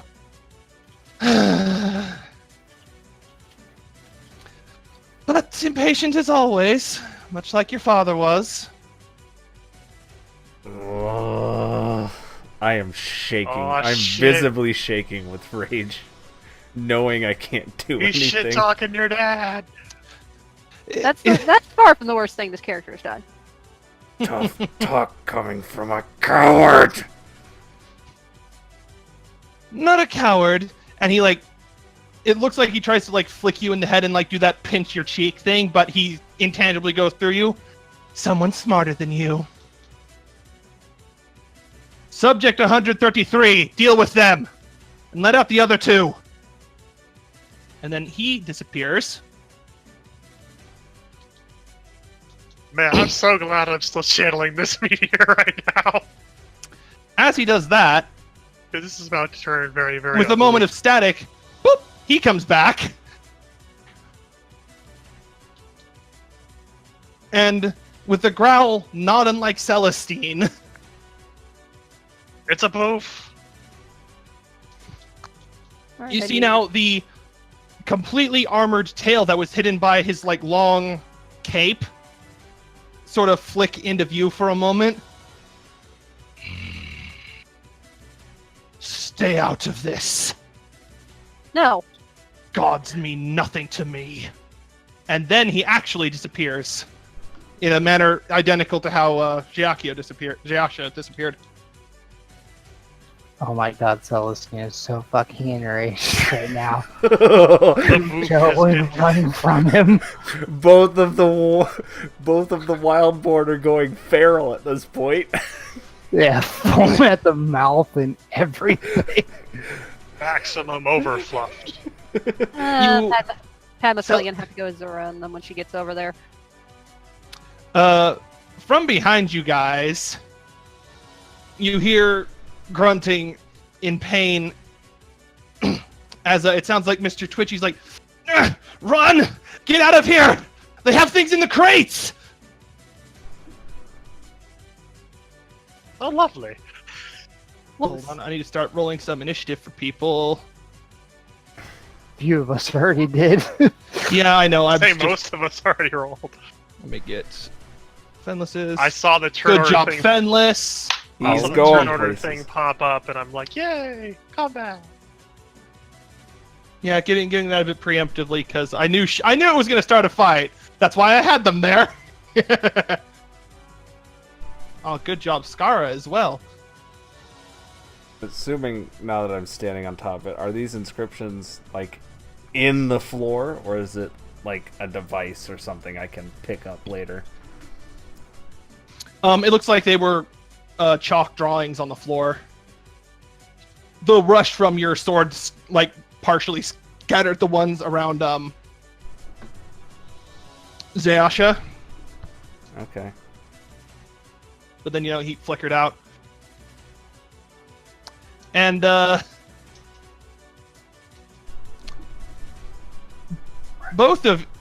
Celestine and Giacchio, because you're right next to them, the crate you're in starts to shudder as you hear something start trying to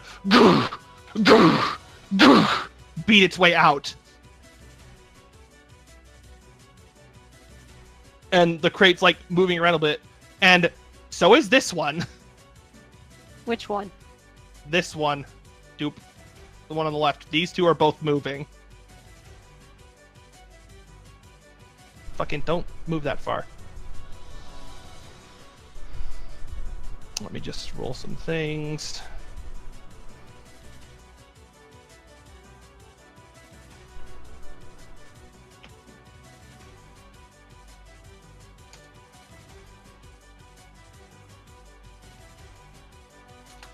Good job with that whole 2 initiative, pal. He knows my pain. Oh, he has it worse. In fact, both of them have it worse. Let's see how bad this guy does. Oh, not much better.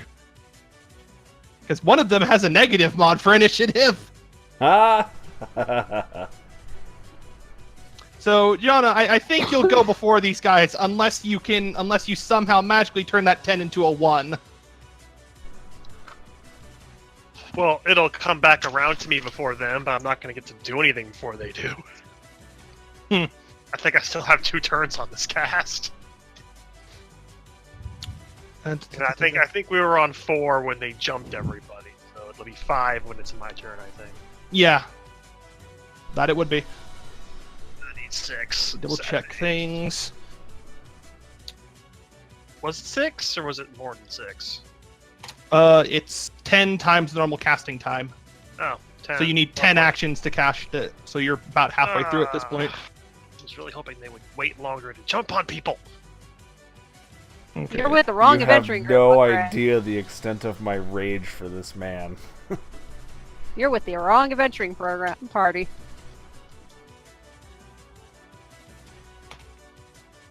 Well, to be fair, Jonna has no context for why you two hate those 2 random people. Yep. So I figured you could, keep your heads and be sneaky and let me blow them up first. And You then should have jump gotten the on hint when more Padma was grenade. visibly restraining one. This plus Just saying. things and stuff is happening everywhere.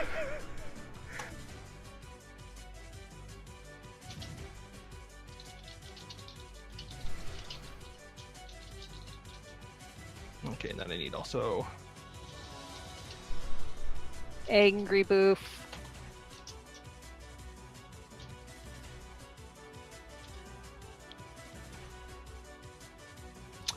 Angriest. Okay. Now let me just adjust the turn order. Descending. I feel like. Oh wait, I forgot to angry roll is- for him. Fuck. Angry is a mild understatement. I'll be right back. Eventually, Jenks will get angry enough to ascend to Super Saiyans. The great Seiya boof. That would be awesome. Celestine's fur just turns cold because he's angry. Like Rajang. It's a pickle. But okay. After all of that, from the far crate, since we're actually gonna have to go through a whole other turn before these guys even get out, so you're one more turn along with that cast then, Jonna. Well, actually, no, not quite. Nah, fuck, it'd be faster just to have them out now. So, from the crate farthest from you, Jacquiel, that's moving, you see a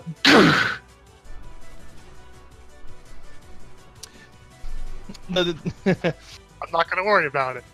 yeah, you see a giant armed paw, like giant, like fucking lion's paw, jut out of this crate. Which crate is this crate? The one of the two up here, it's the one on the left side of your cast zone. The two like little squared off ones are the ones that are shaking, and the one on the left just had something start breaking its way out. Okay, that one. Mm-hmm. And then after a moment, the giant like feline paw yanks back in, you hear this weird tripled growl, and then Yeah, just Kool-Aid Man style, out of that crate comes, "Sup, bitches? It's a Chimera." Oh, Oh shit. boy! Oh boy. Grab his voice! Drag his voice! Fuck! In tandem with that, Jacquio, from the crate you're directly next to, you see a giant sword come punching through as an iron golem comes out of that one. Oh boy! Yay, Monster Manual! They pop out at the same time, or which one technically popped out first? The lion came out the Chimera came out about a second before the Okay. golem did. So you see the Chimera, and then you just hear can opener noises to your right next to you, and then there's a golem just looking out, like leaning out, looking at you. All right. And now combat has actually begun, so we'll start with Fenless. Alright, so let's see. Alright. Before combat even begins so that I can plan for what I'm doing. This thing have a snake tail? The Chimera? The Chimera, you see a dragon's head, a ram's head, and a lion's head. There is no snake. The tail is draconic, but that's about it. The Okay. Chimera It's a is 14. the It's a red 14. thing towards the left. No, it is not a 14 Chimera. It is absolutely not. This is from the Monster Manual. It's not a Greek mythology Chimera is the point, and those are the ones with the snake heads for a tail instead of a dragon head. But that's mythological semantics, and Kel's question is it does not have a snake tail. Yeah. Mine was just curiosity if the tail had a head. Nope. Alright. The Because three the heads are tail- all like looking in the direction of Shiakio right now. Also, random Alright. question. Replica Rush gets the same 2 attack benefit as the weapon itself, right? Yeah, I'm pretty sure I had that natively baked into it. Okay, I need to add my +2 then. So I have +11 instead of +9 to hit. Alright, so if I'm correct looking at the map, Marcus, we've got the Chimera to the west and the Golem to the east underneath Kel and And whatnot. Jinx, yeah.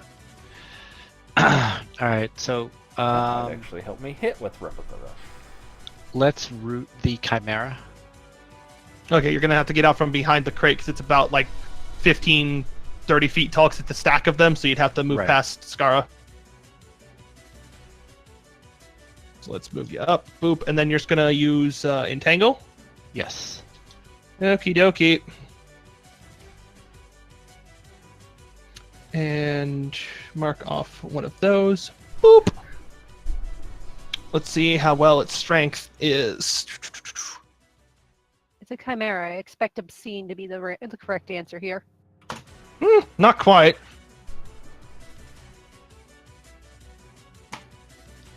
Does not make it. Impressive.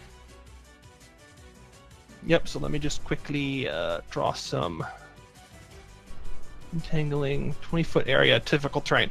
So, At first I thought you meant my spell failed, and I was like, what? no, he failed the saving throw. He rolled a 9 and he only has a +4 from his strength. It's like, I do not fail nature. Yeah, no, he rolled a 13 to beat your save and he didn't. No. Your DC too strong. Mm-hmm. Can two people quickly make me a 20-foot cube in diagonally with their the marker thingy so I can draw this properly?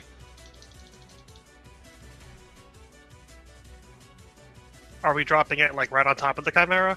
Yeah, I need two people from the same square to be drawing one direction in the other direction. So about this. Need someone else to do the other red one I've done. Ah, Only 15. Yeah, that works. One more out. There you go. Thank you. That's what I needed. I just needed the 20-foot range, so I had the... Oh my god, get the other 20-foot out, please! Okay, sorry. Oh, no! It was 5! I was using 1 already! Oh my... Fucking no. That will work. Thank you. The two... It's art class. Wait, that's Art still... class savage. Oh my god. I have to delete... We're not. Y'all are not drawing it from the same point, so it's not going to be a 20-foot square. well, if we're all or both going from this point, No, you have to. They right, both have to be yeah. straight line diagonal, because otherwise I can't make the whole dimension. I think the issue here is the token. If it's dropping right on the chimera. I just need to be able to draw the square. Is all I need to be able to do. Oh, you all I just wanna need do. 20 feet? I need a line like this from two people, exactly as long as this, because that's the Okay. whole. Because corner to corner. That'll So- work. Thank you.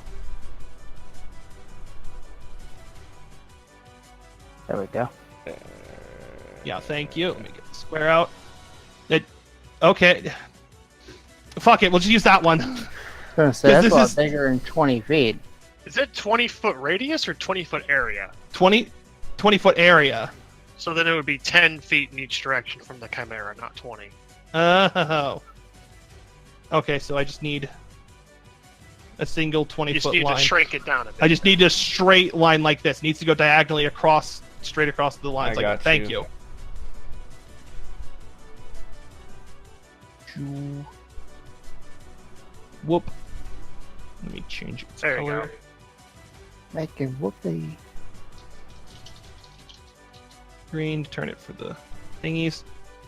And then we'll just plonk it down right here as this whole area just gets covered in vines and foliage. And the Chimera just can't get out of it because it's strapping it to the ground, strapping it to the crate. It can't move. It's just thrashing around trying to break free. The noise it's making is probably hellish. Yeah, no, it's absolutely not great. So that was Fenless's turn, I assume. Unless you wanted to use your slide casting. But didn't I already cast this spell? You have an ability to, as a bonus action, teleport up to 60 feet, or teleport someone allied up to 30 feet. Does anyone want to be tellied? You're right next to Skara, who could probably get in range quicker that way. Alright, go for it. Alright, you're going to throw Skara 30 feet towards them. This With bitch style. empty!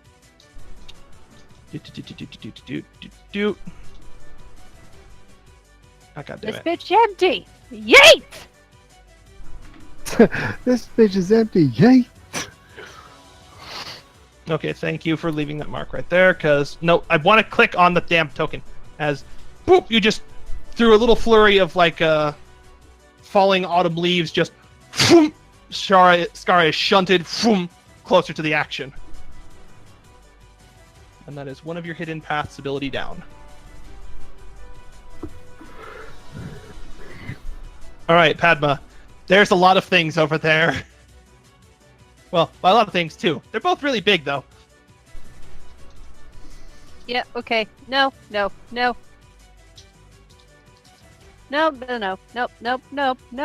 Lightning bolt on the golem.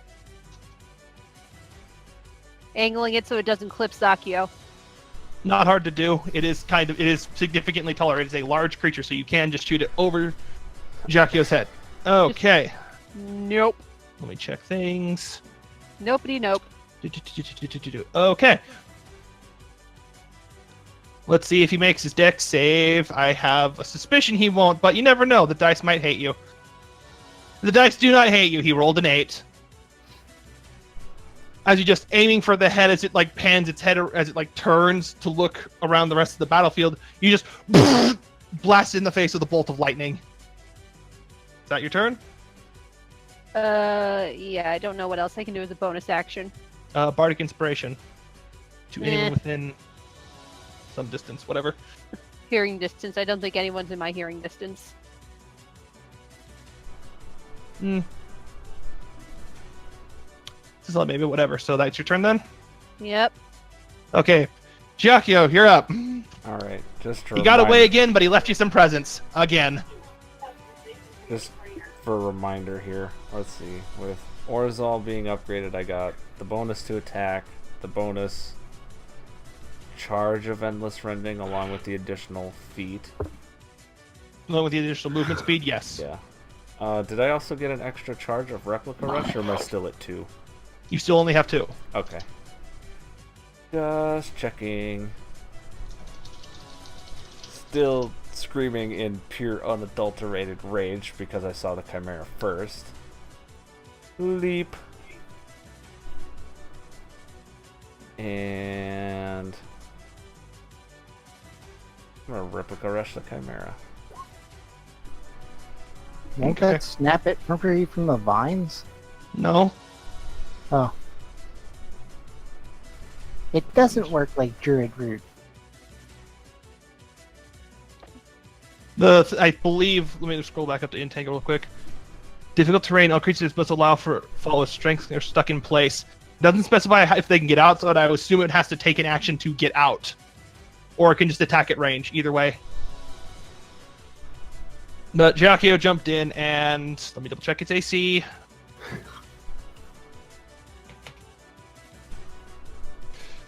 For these things.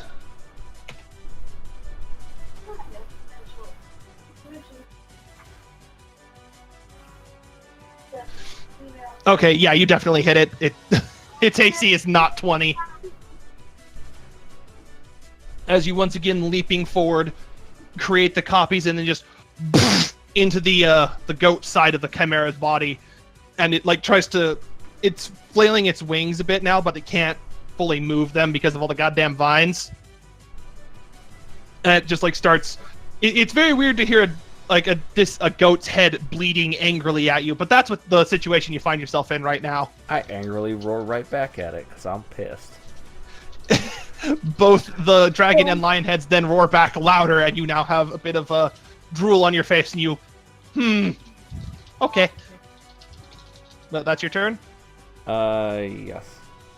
Okie dokie. Now it's time for Skara.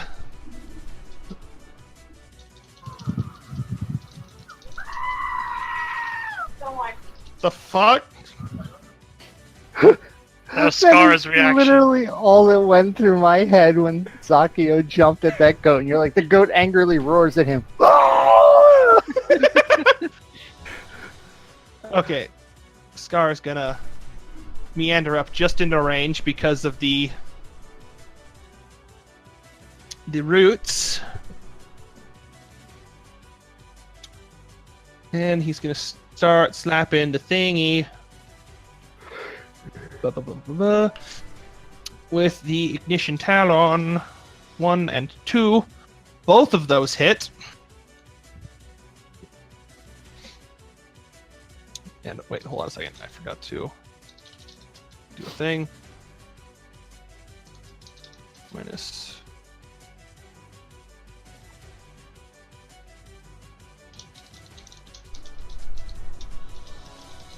And ooh. Despite the fact it's just appeared, after Skara walks up and just starts beating it with the giant sword, it's already looking not great because now the dragon side of it is getting fucking cleaved on, and you're pretty sure this thing is just like, oh god, it's terrible about his entire situation. At least it would be if it wasn't a chaotic evil monstrosity of a beast. And then he will, as a bonus action, assume his Great Weapon Defense for a defensive stance to up his AC. So he tries to make sure this thing keeps his attention. I see the angry boof in the Discord. Alright, Celestine, you're up. You've heard something roaring in the distance, and it sounds like it's having a bad time. You also heard something come out of the crate you're in. Yep. Wrap right around that corner and let me pull my character sheet up again. Really needs to be a better way to have this out.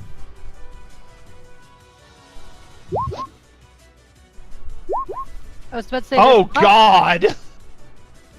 Hold on, I need to get. Much I need to get. crit.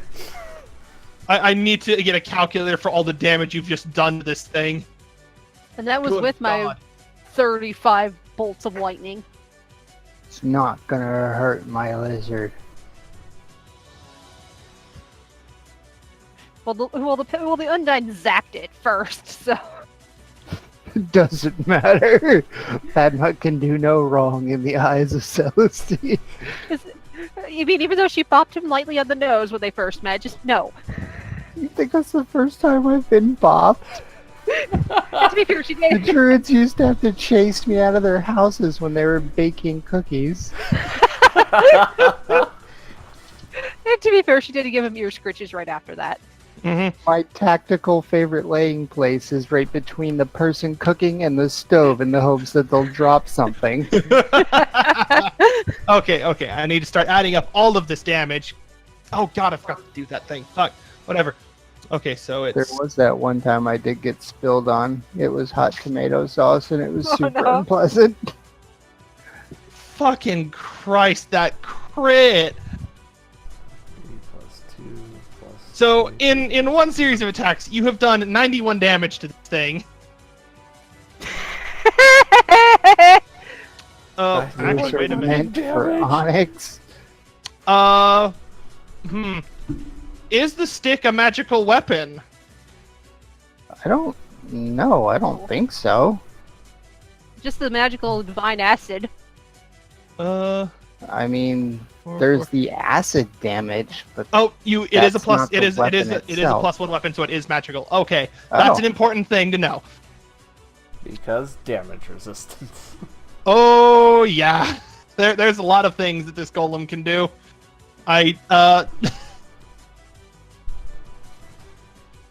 But yeah, you just did 91 damage to this fucking thing.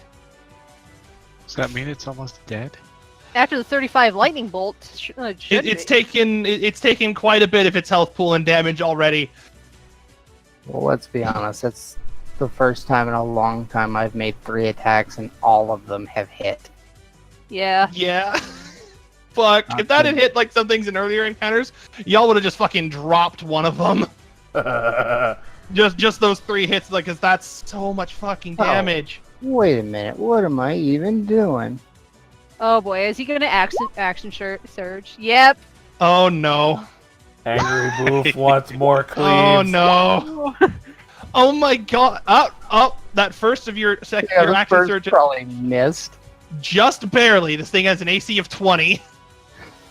Oh god, your fucking damage. I I'll say forgot. that's He has arguably the highest damage That's another potential What do of you us. expect from a fighter with 3 attacks? That's another that's another 43 damage.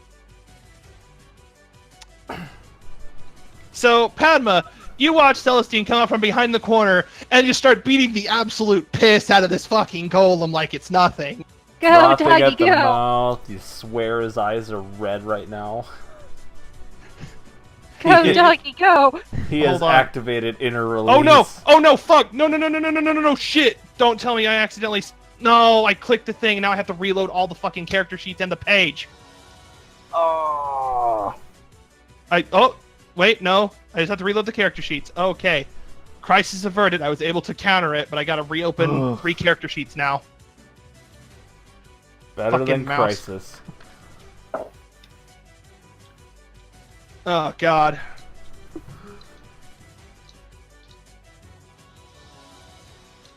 So I think this is one of the few times you guys have all gone before any of the fucking enemies have.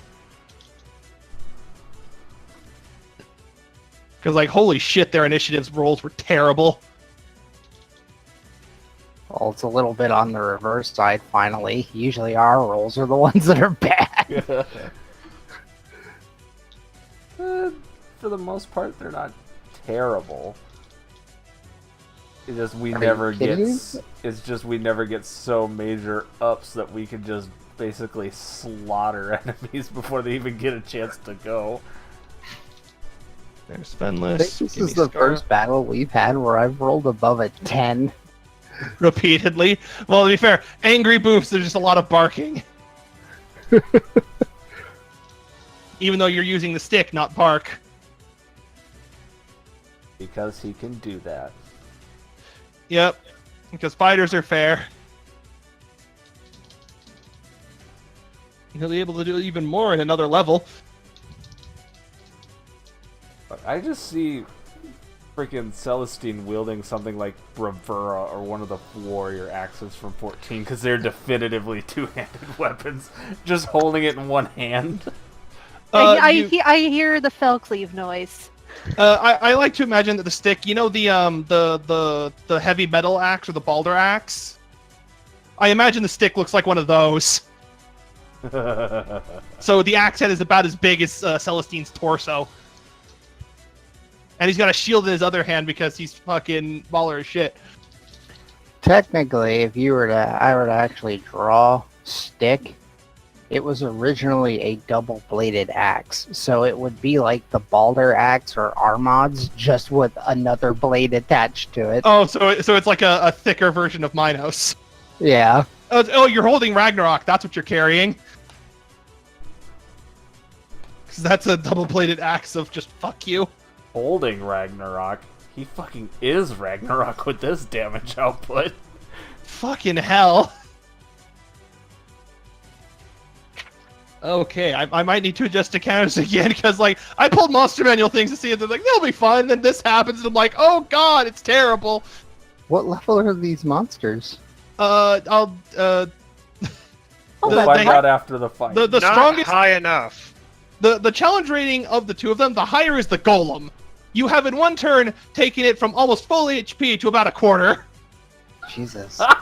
It is now Eleanor's turn. Also, the Chimera is about half dead, by the way. Again in one turn. Good lord. I might need to throw more things at you. Either throw more things or make one boss or whatnot, one mob. Well, D&D is hard to balance out.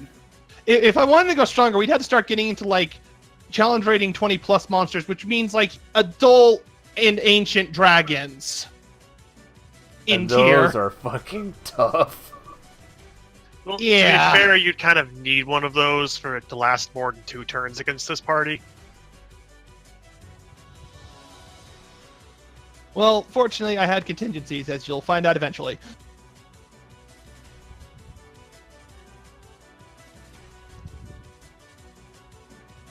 What is Eleanor doing? She has come up from behind the box.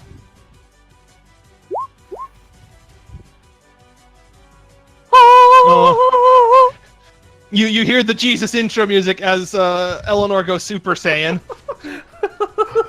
fucking Jesus intro music.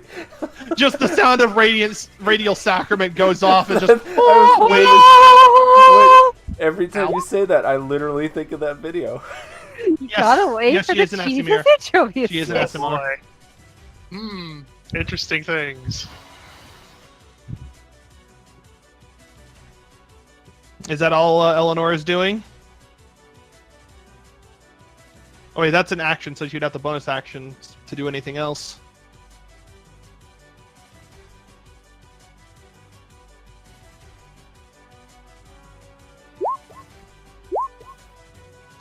Oh god. Holy crap. Jesus Christ, 4 of them? That is a... At higher levels, it makes an additional spear for each slot level above first. And I assume she cast it at level 4, which is highest she can do with a 2-chain spell with a flare point. So, what is it aimed at? Chimera or Golem? Because that will determine how many of these things hit. Dig this motherfucker a grave, Scoop.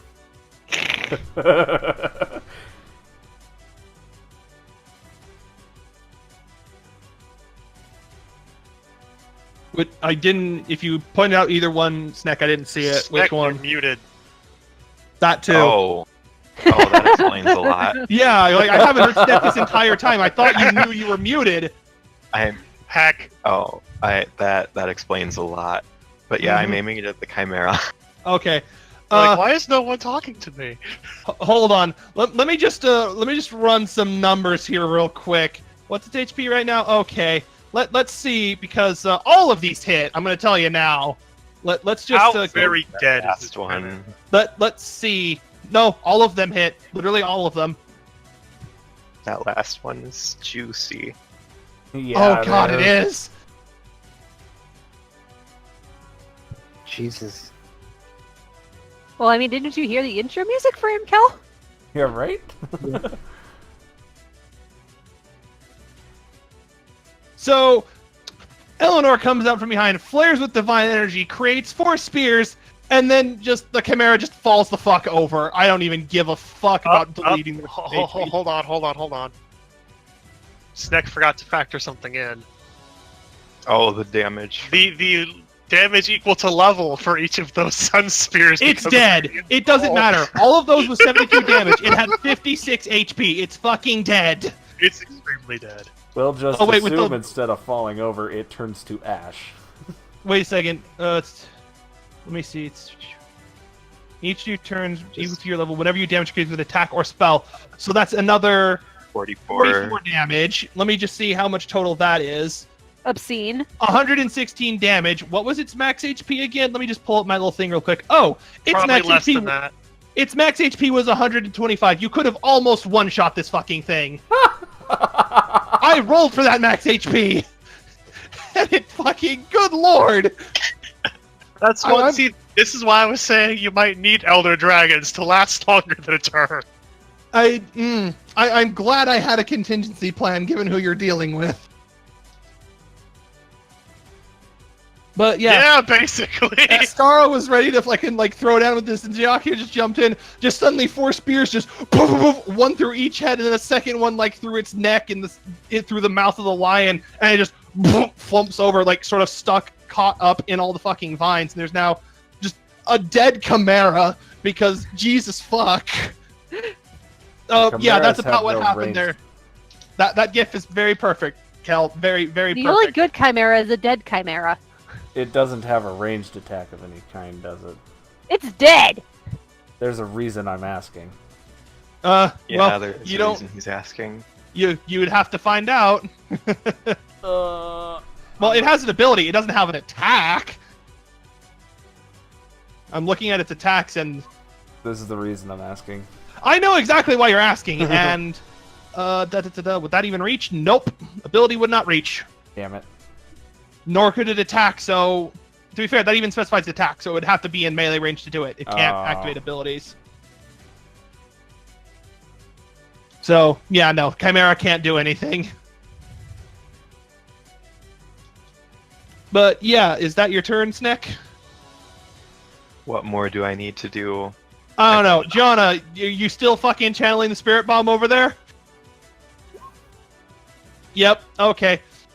Arvin's turn.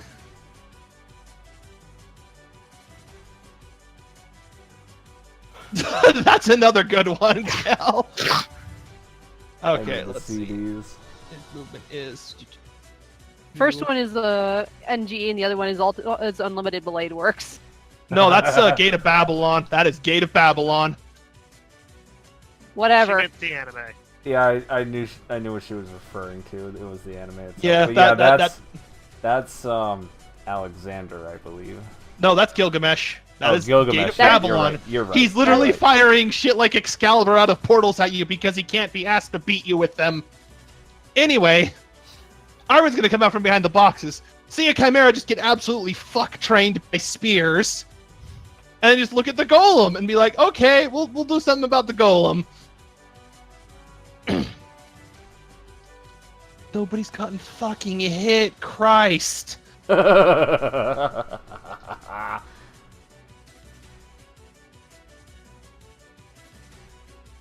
He'll just level 1 chromatic orb fucking like what the fuck? Why would it let me cast it at 2nd level?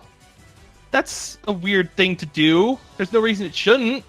Did all 3 of my first attacks crit, or did they max out damage? Maxed out damage. I thought they crit. I was looking at the damage. He crit on the 3rd one. Oh, the green box around them. That means there at least 1 die got max damage. Oh, okay. The first hit had 2 at max damage. The second hit had 1 at max damage. Or in the case of that last Sun Spear, it was max damage. Yeah, but for the Sun Spears, both of them were max damage. Period. I'm so glad that one hit. Yeah, the AC, for reference, Chimera AC was 14. Ooh, nice. Spears of Taste the Sun. Yeah, just 1 through each head and then the mouth of the lion for a good measure. You made a fucking, you made a unicorn out of it for each head and then fed it another spear. Because like it was dead by spear 3 just with that extra damage, by the way. Actually, it would have been yeah, it would have been dead by spear 3 regardless of if the 3rd one hit anyway. So just fucking overkill. Whatever. Here's Arvin's chromatic orb. The only good chimera is a dead chimera. And Arvin misses with a lightning aspected chromatic orb. But don't worry about it. He's in range of the fuck train that is everyone else, so it'll be fine. Oh, come on, Roll20. Don't start with me. Now it is this poor sap's turn. He's going to, for starters... Does he make his save? No, he doesn't. He has to do things. For starters, he will cast Fly on himself and fly up and over to about here. And then, bonus action, he will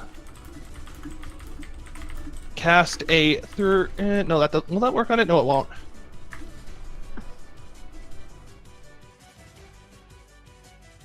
Yes, because that chimera didn't deserve to happen. Yeah, don't worry about it. No, I'm responding to Zakio. Yeah, I know. I'm looking at it too because I saw that open because it's behind Arvin's character sheet. Yeah.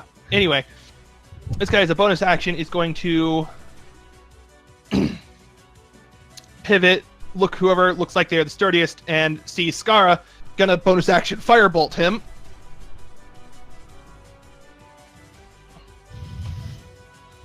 And that almost crit, but don't worry about it. It's a spell, and Skara resists fire, so Skara's about to take, like, nothing for damage.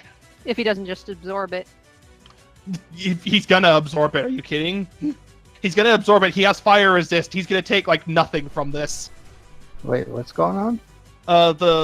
The puppet guy flew up and just cast a firebolt at Skara, but Skara's really great and will take, like, no damage from this. Let me see what it rolls. Bad puppet man. And as he's firing, he's like, "I'm sorry!" And then here comes the firebolt, and Skara takes literally 2 damage. Actually, no. Skara, 2 damage. He ate half of it, and he resists the rest. He's fine. he doesn't even look like it mattered. Just sort of swatted it a little, sort of like caught it with like his hand and like punched it with the hand holding the fucking ignition talon. He's fine.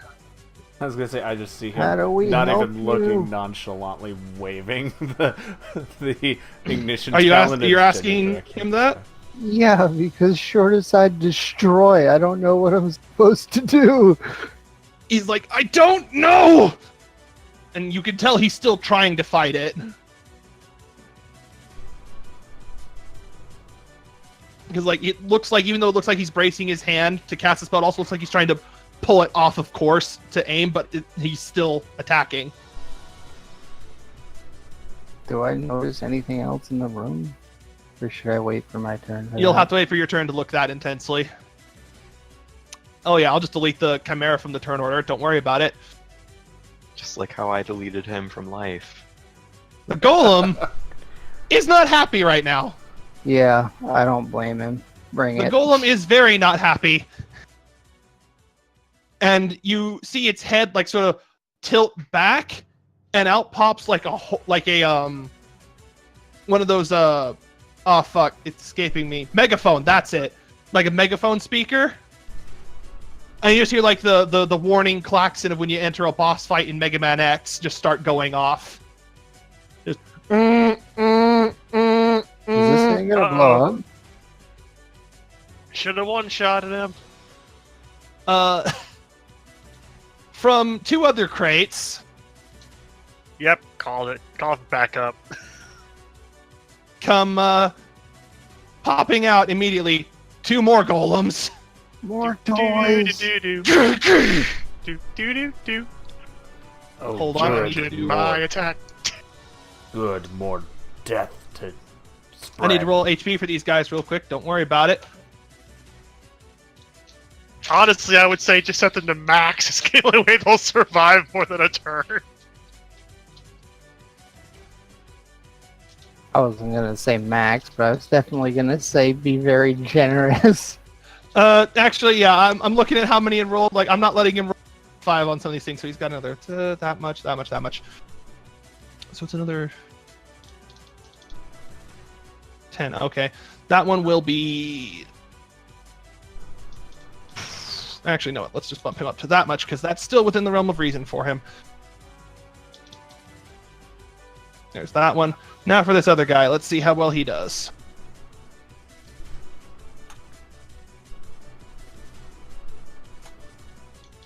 Significantly better by default from that other one. Come on, let me add it on the fucking token. I can only go so high with their HP.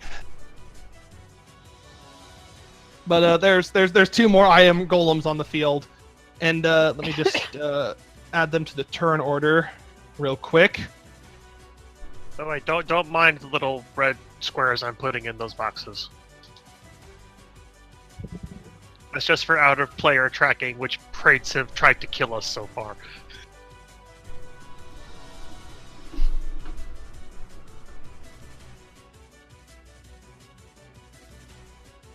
I'm curious what's in this really, really long one that's right next to me. That's supposed to be a whole line of them. It's supposed to be a I line know. of them. It's not actually long. It's like supposed. It'd to be really funny if it was, and it was like some big-ass fucking snake. It's just this really no. The whole length of it is just this one really wide golem that like walls out. Urgh! Trip it. Just It can't get walk. back. Urgh! The typing tank for Mega Man X2. Anyway, y'all have fun with those golems. Yeah. But starting with this one by Celestine, I'm just gonna close the Chimera's like fucking monster manual thing because I don't need it now. You're welcome. It got very fucked up. Let's see. He will.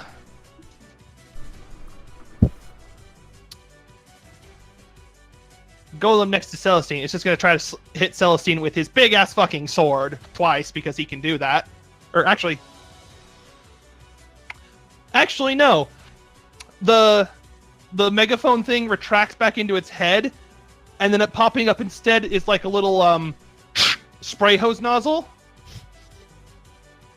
Don't you dare. Worse than that, because actually, yeah, it's just gonna go for Celestine with this. It is using its poison breath because iron golems have that. So No poison the booth. I need a Constitution saving throw from Celestine.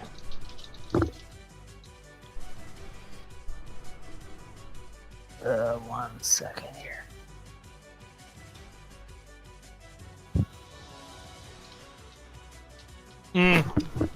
Does not make the DC. Well, we're gonna fix that. No, not the booth. Oh, you're using Indomitable? Yep. Alright, roll your con save again then. That makes it. So you will take half of this Yay. damage. You will take 21 points of poison damage as it just sprays this sick green mist in your direction. Oh god, you've been talking the whole time, Sneck? Fuck, I'm sorry. It's okay. I did it to myself. I feel bad now because like you probably could have like changed things happening, but I heard none of it. But hold on, let me just 21. Yeah, 21. And then I just put a clock on him to mark that he has to. I have to roll to make sure if he gets that back or not. It is a recharge ability. Okay, now it's time for this golem. I'm gonna go get something to drink. Doop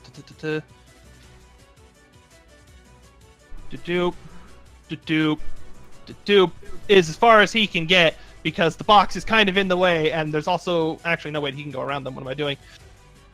Let me start that over. He was here. Doop, doop, doop, doop,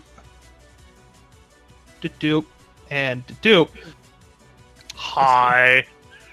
And now it's Akio's turn to get poison breathed. Con save. Poison for everybody. Mm-hmm. Wait, where my are the God. fucking boxes? Oh, they're the blackout lines? Yeah.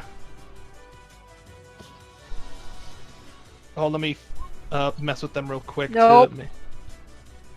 Oh. You're about to get touched. Oh, let me make them a bit more obvious as boxes instead of just, black outlines. Because I am a kind and benevolent god. Thank you. It was just hard because of the green box, because I wasn't 100% sure what that was. Oh, that was Entangle spell from Fenless. It was keeping that Chimera stuck in that box, but Chimera never got a turn, so don't worry about it. Oh yeah, you don't make the save. Pour one out for the Chimera. You take 33 points of poison damage. Oh boy. Oh no, 33. It's not like Kel just did 90. Yeah, but let's discuss how on point that shit was, because my second turn did about 50 points less. Yeah, and only because you missed on your last attack. You still did a lot of damage. Okay, that was his turn. Now it's the turn of this guy.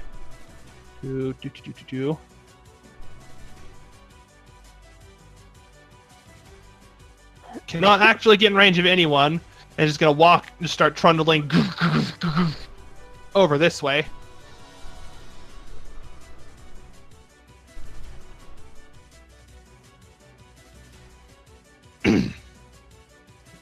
And now it is Fenless's turn once again. Darian, you're up. Wait, can you not hear me? I can now. Okay, now. Let's see. You are currently We've got- concentrating on Entangle.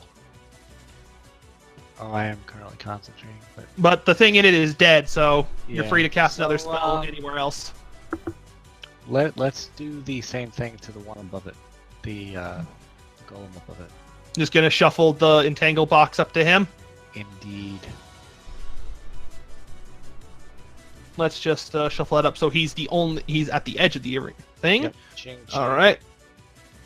And I'll mark off another entangle. All right, and then Get that. who needs a telly? Currently you're the only one. You could tele yourself. It's about the only one really in range. Because you can teleport and then still move. So you have like a total of... If you teleport, you can go like 95 feet because you haven't moved at all from your spot. Alright. Yeah, put me next to Celeste. Alright, one second. I gotta move something off of the Not GM Celeste. layer real quick. You know what I mean? I was gonna say, I didn't think you cared about me that much. Save the And boof. boop! Up by the boof.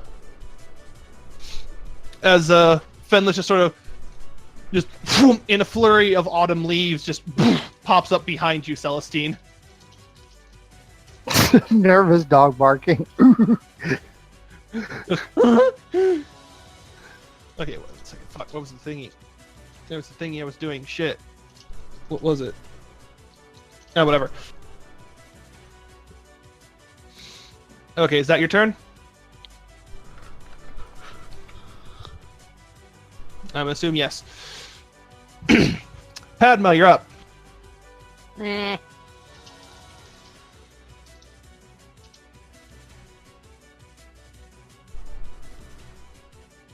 Oh, good. Oh boy. Gonna angle it so I don't get the puppy, but...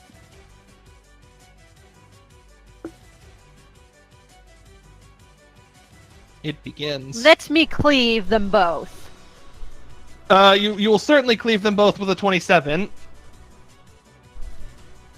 I just walk up behind, sort of catching the eye of the guy who's floating above you, and then just final hit of the samurai LB3 through them. Can't hit the booth from there anyway. It's only 15 feet, and he's 25 feet away from you. Yeah, I angled it to make sure.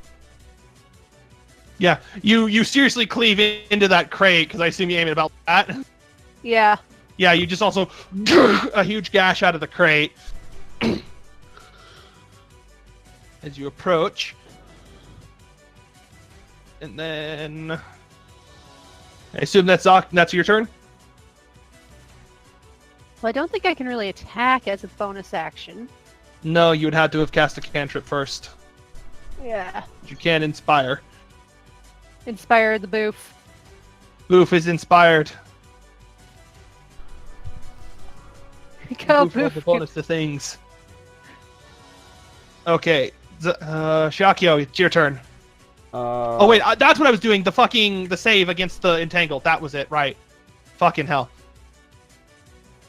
Remind me, because I don't have it written in the item description. Does activating endless rending require like an action or bonus action? Bonus. It's always been a bonus. Okay. And unfortunately, entangled does not succeed on the golem. What? He beat your DC by 1, What? but he beat your DC. What? What? Lame. What? To be fair, strength is their best stat, so Well, welcome to my Unsurprising. struggle. People beating we'll his just toss it DCs up make you to sad. the roots were tired. they couldn't quite get a hand on the golem. They tried to, but he just like sort of rips his feet up and out of them. I'm Well, that gonna just walk means that away. if he's alive next time, he's getting He's getting the business here soon. The business TM. I'm just So yeah, gonna it's walk up to this guy all angry and shit. Slice my hand a little bit to activate my Rite of the Storm. Oh boy. I'm gonna swing, bitch. Both of those definitively hit. You unfortunately don't crit on that first one. But they both hit. Let's see, just making sure. Okay, the damage modifier was applied. Okay, that's a total of minus 29. I just walk up and just start hacking into its leg. It like sort of looks down at you, and it looks down at the wound and then back at you. Doesn't seem like it cared all that much. You left marks, but not particularly deep ones.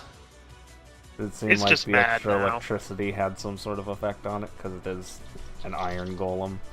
Does not look like lightning did more damage than anything else. Okay. Now it is Scar's turn. I need to take more damage and reduce my max HP.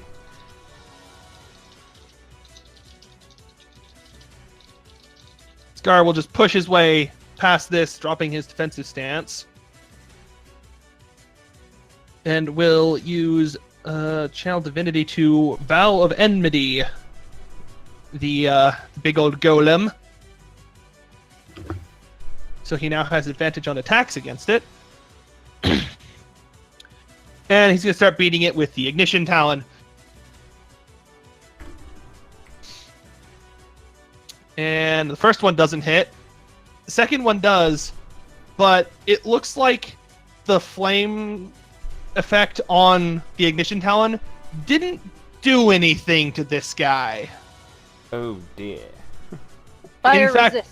In fact, the part that was like hit with the flame, it just looks like sort of like something was red hot at that cut mark, and it, in fact, looks even shallower than Skara thought it would be. Okay, so they resist fire.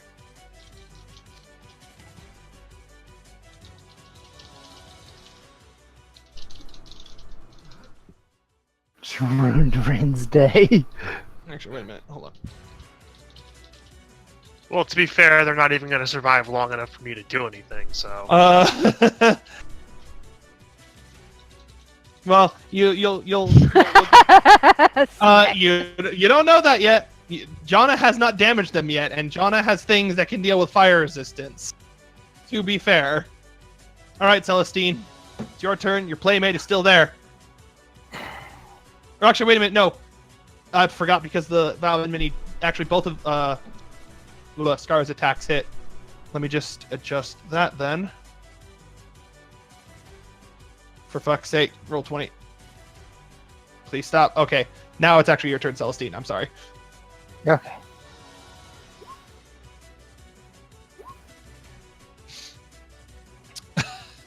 All of those had a max and a minimum damage number. That's why they're blue, by the way. And I like how it escalates your slashing damage by 1 each time. 19, 20, 21. Just doop, doop, doop. Well, the middle one misses. Oh, yeah. Well, So- don't I count as flanking? No, because there's No, two people you're between he's you. on the opposite side of a golem. On the other side of the golem, you're next to. Piffle. Yeah. You would be flanking with this golem if it was on your side, but it's not, so... However, you are inspired if you want to use that D10 inspiration to see if you can hit. So roll a D10. Go, Boof, go! Go, Boof, go! Wait, what? Roll a D10. You can add it to the roll hit that the one that didn't hit, and you might still hit because you were inspired by Padma. Unfortunately, no. It brought it up to a 16. You still needed to beat a 20 because bards are cool like that. But don't even worry about it because it you dropped it down to hold on, let me check that amount. You dropped it down to 2 HP with your first hit, so the second one just decisively kills it. As you hack it in one leg, go for the second swing, it parries, and then you just go around and lumberjack completely through the metal armor of the second leg, and it just sort of pivots into the crate and just crumbles to the ground dead. Stick is best stick. Oh, I don't have to worry about what I was going to do then. Except You for can- the Okay. sticks that grow food. I still haven't found those trees yet. Okay, but I'll move it aside because you can still move because you just stood there and attacked, so you can move into flanking with Padma. Ooh. Fuck yes. And just scooch on down. Doop. Doop. Okie dokie. The boof is ready to assist. Wait, couldn't I get another set of attacks off? No, because you used you action used your surge. one action surge. That just would be delete way that. too broken if he could action surge again. He at a higher level. At a higher Already. level, he will have 2 action surges, but he gets it back on a short rest anyway. So after a quick pupper nap, he'll be able to fully dunk on a bitch again. Eleanor. Let's see. So I'm gonna, I guess, move 30 feet. Actually, how does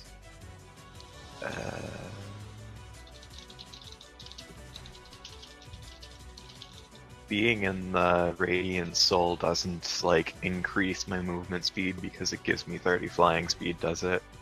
Nope, you just have a flight. You can just be in the air 30 feet up. Yeah, okay. So you can just fly up and be at the same level as Mr. Fly Dude over there. Yeah, okay. I think I'll just move here, I think, or here, Mm-hmm. and I guess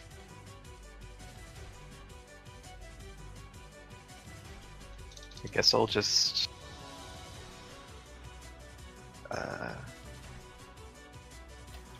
use Jolt. Okay, okay. So 1, 2. Whoa, that crit. Yeah. You crit on the first one, second one misses, third one also hits, so that's a total of not a lot of damage. Jolt is not the not a best lot. cantrip. Oh, but it actually... Oh, wait. That's with your plus 11 on both of those. Fucking hell. So that's minus 18 from the first one to the enemy, and then another minus 17 from the second one. Okay, respectable damage now. Because of your fucking, like, soul mode. Christ alive. It'll be terrifying when you're level 20, because then every time you'll add 20 damage to whatever the fuck you're hitting something with. God forbid you get haste and you get into melee. Or if I use like, or if I use like 9th level Sun Spear. Oh God!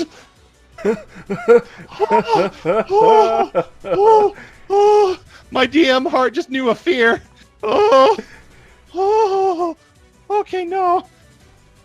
Okay, Jonna, your turn.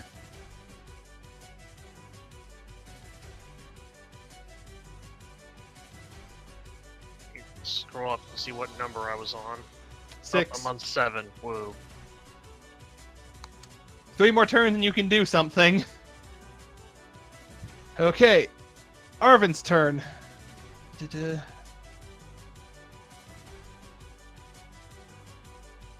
Arvin is going to get a little closer. No, go back there. Move up to here. Okay. Arvin is fairly fast. He's going to run up to here and start off with...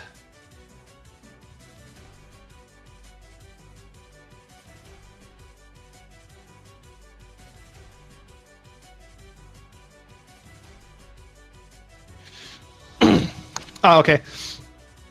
Arvin's going to look up at the guy and just be like, sorry about this! And he's going to cast Gravity Wave. What do you mean cast it at level 3? I don't want to cast it at level 3. I want to cast it at level 2. Whatever. It's supposed to be cast at 2nd level, but it doesn't want to let anything be cast at 2nd level for whatever ungodly reason. On Arvin's sheet. Are his 2nd level spell slots clear? Yeah, they were. It's just like, nope, you just can't do it. And I'm like, why? Whatever.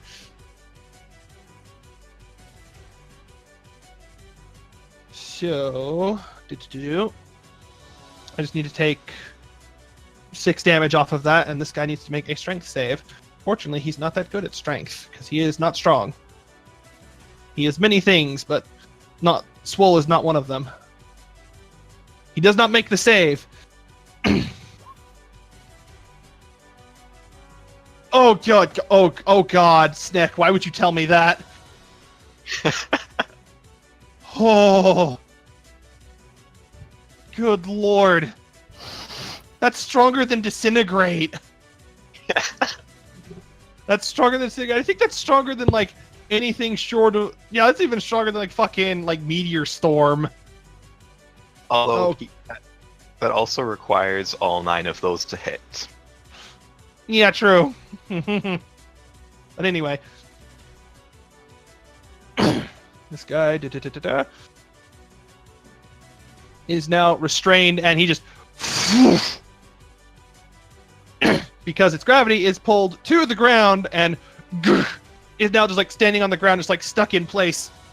He looks at the little pain, he's like, not that bad. Oh, baby. And now it's What his happened? turn. The guy who seems to be being controlled just got restrained by Arvin, so he can't do much because now he has to try to keep breaking out of Arvin's spell instead of doing anything else. Gotcha. See, he has to use an action. I was just adding up the damage. If you hit the dream non-crit, you max out at 432 fucking damage. That's not even a crit. That's just maxing all the dice. Oh god. And that's without any of them critting individually, because they can all crit individually. But let's not get into more terror for me at level 20. Because this guy, he only took minus fucking what's that number? He only took 8 damage from that, not 14, because he wasn't supposed to cast it at that level. And he didn't make his save. He's like, it's working so far. Now it is the golem's turn. The golem who couldn't do anything is going to turn towards the motherfucker who cleaved him. And there's 2 people in his range, so he's going to use the poison gas on Arvin and Padma, who both need to make con saves. Oh, motherfucker. Arvin's fucked. Padma's also having a good time. Let's see how much damage. Don't I get flanking for this, or? No, flanking does not help with saving throws. Motherfucker. Because the other one's a nat 20. Yeah, I know. Don't I have... No, that's acid resist. Yeah. You take 32 points of poison damage as he... Like his, Oh, wait, no, that's the wrong golem. I'm sorry. You don't take that damage. The golem that's actually going is the one up by Skara and Jacchio, which means I need to roll it. Does he get his poison breath back? No, he does not. So he's going to start trying to beat people. Oh my god. I added up crit damage. Don't even tell me. That Just don't. damage! It constitutes an obligatory Jesse that damage. Okay, good to know. Well, to be fair, if we're Send it talking to level me. 20 Jana, I think I can blow up the world, so... Okay, yeah. He is going to try to hit both one hit on Skara and one hit on Jacchio, because you're both in front of him and he doesn't know who he hates more right now. And he hits... what's your AC, actually, Jacchio? Let me double check here. 17.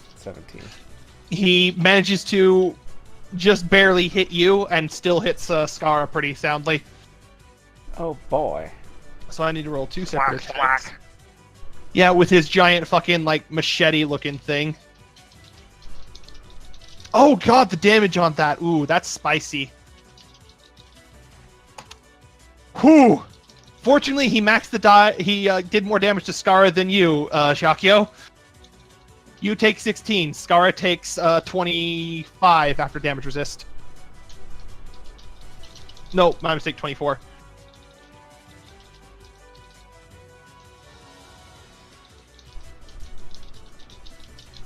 Let me just move you guys up to the front so you're not behind that fucking thing's HP bar. The fucking token. I am roughly at half. Yeah, it's just on my end, the token for the golem was literally over your HP bar, so I just fixed that problem real quickly. Oh, I know. I was just relaying that because I'm sure if any character looks my way, they'll see. They'll probably see that I'm hurt to that extent. Okay, now it's his turn. Now he's going to actually use the poison breath, so now roll the con save.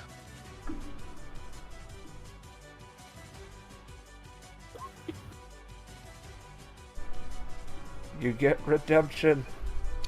Arvin didn't make it. Padma, Oh. con save. Reroll the con save.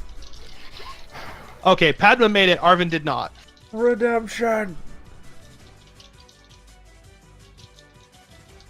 Ooh, it's a good thing too. You take 21 points of poison damage, and Arvin takes 43. As it just it just pops open its head, the little spray bottle comes out, and then there's just poison, and it's terrible. And Arvid is hacking more violently behind you when it gets to him. But now that Ooh, he's not having a good time. Yeah. This is why I'm way over here, and nowhere near that. He had multiple reasons for getting as close as he did. He did not take into account the poison. But that's all the Iron Golem can do, so now it is Fenlis's turn. Okay, well, I can't do Sailor Moon. Because there are people there. You actually could yeah, on you either could. one. You could aim it pretty well for both of them. Alright, let's see, what's the HP of the lower right? Because I can't see. Is that hurt a lot or None of not us hurt at can all? see. No one can see it. I can see its HP. You guys can't. Oh, okay. I was totally looking at the top left one and seeing some Scar's bar and thought that was how much HP he had left. No, that's Scar's bar. Alright, let's lunar the top left one then. Arrange it so that they don't get hit, but the golem does. Okay. We'll just keep that same box, because which one are you casting? Just gonna drop, Moon Prism Magic. Well, you have two forms of that. Do you want the Akmorn edition or just the Fuck You Right Now edition? Ooh. What's the Fuck Me Right Now edition? You have Moonbeam, which is Akmorn in that it keeps blasting repeatedly every single time, and then there's Moon Blast, which is just Fuck You Right Now. We'll do the one that pulses a couple times. Okie dokie. So, what level do you want to cast it at? Because a second level spell, you can cast it at up to 6. Jesus. Let's do level 5. I'm gonna drop a 5th level Moonbeam. Good to know. This is gonna be kind of spicy every single hit then.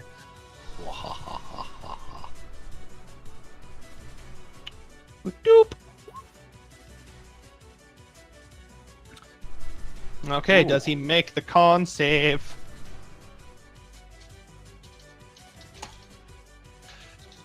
Wow, okay, natural 19 on the die. So, he only takes half of that. It's still pretty terrible for him. Let me change the color of it to Moonbeam color now. Man, this is inspiring me to use my 6th level spell.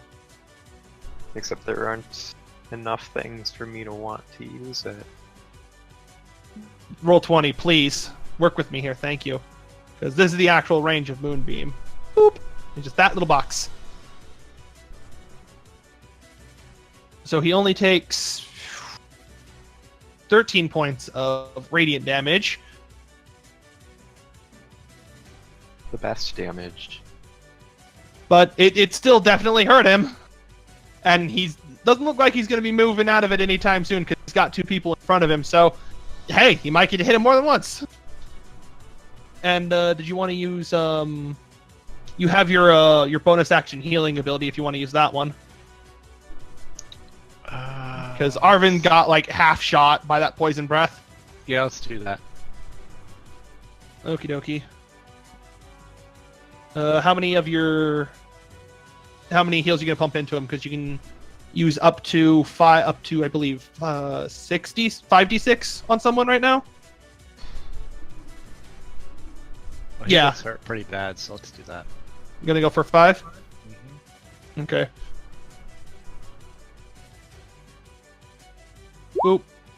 There's your Balm of 7 Court. So that's the first one. Plus Wisdom.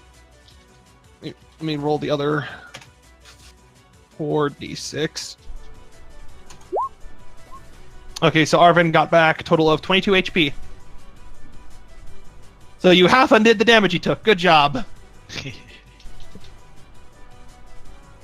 The poison spray does 3d10 damage, 10d8 damage, by the way. For reference on how hard that was hitting people. Padma, you're up.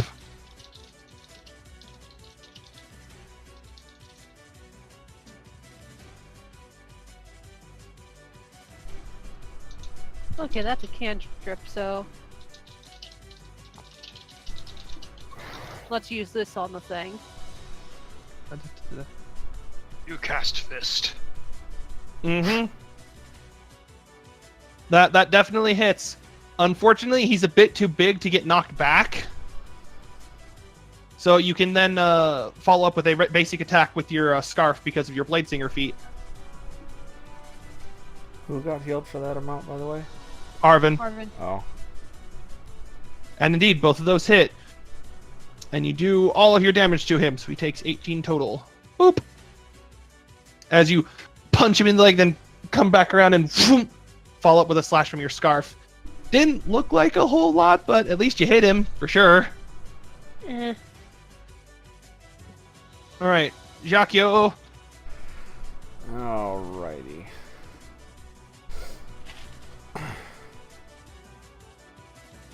I'm gonna just angrily keep swinging at him in Sylvan language. I'm just gonna yell "die" at it as I'm swinging at it. And for flavor purposes, I would say my voice is somewhat magically amplified because at the same time I am activating Endless Rending. Oh yeah, so roll your 3 slashes. All of those hit for all of the damage. Let me see the total on that. Great plus- weapon fighting lets me reroll 1s and 2s? Yes. That's only if you actually roll a 1 or 2 on the damage die. You did not on any of those. Okay. Oh, those are just bonuses. Okay. The parentheses are the rolls. I keep forgetting. Yeah, the that. parentheses are the rolls. So yeah, you did total of 58 damage to him. Good job. Boop. So yeah, anyone who understands Sylvan knows what I said. Otherwise, it just sounds like angry cat noises. Pretty much. I think the only one who might understand Sylvan is just Celestine. Yep. Everyone Celestine feels else hears the angry cat noises. Celestine feels the angry fluff solidarity. Since that's your turn, because that was your bonus action in your attack, it is now Scar's turn. Scar is going to assume his defensive stance again.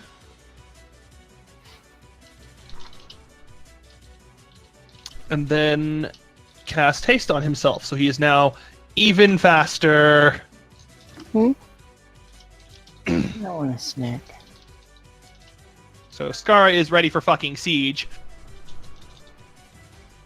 Fortunately, he can't make his extra attack because of things and stuff, because he doesn't get that on the turn he uses it. So that is Scar's turn. He's just setting up. Celestine, it is your turn. Yay. You have advantage. Roll all your boops. Move.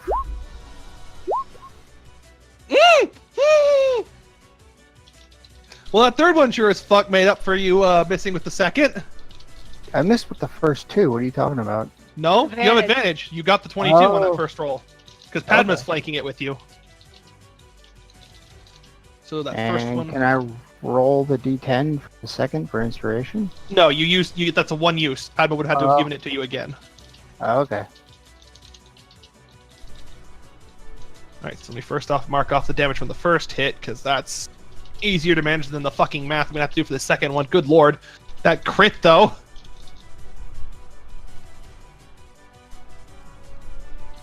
The angriest of barkings. That's...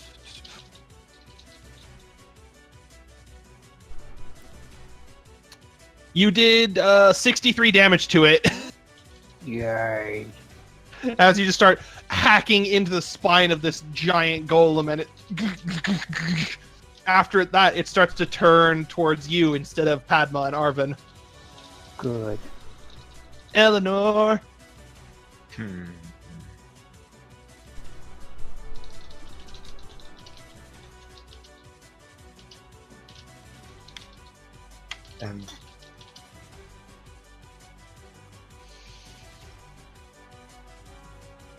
Okay, so I'm going to once again move a bit. Mm-hmm. And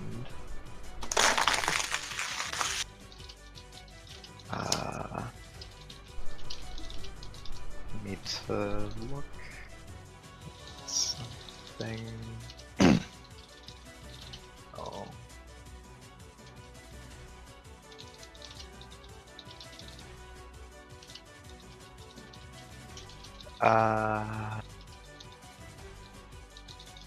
Let's just use a third level Sun Spear on the one next to Skara and Sheakio for fun. Okie dokie. Roll your spears. 1, 2, 3. First one misses, second two hit.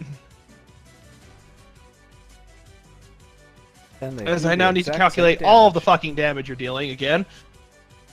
Man, that radiant damage is consistent. The damage in general was consistent. Pretty much, yeah, fuck. Let me see, so that was...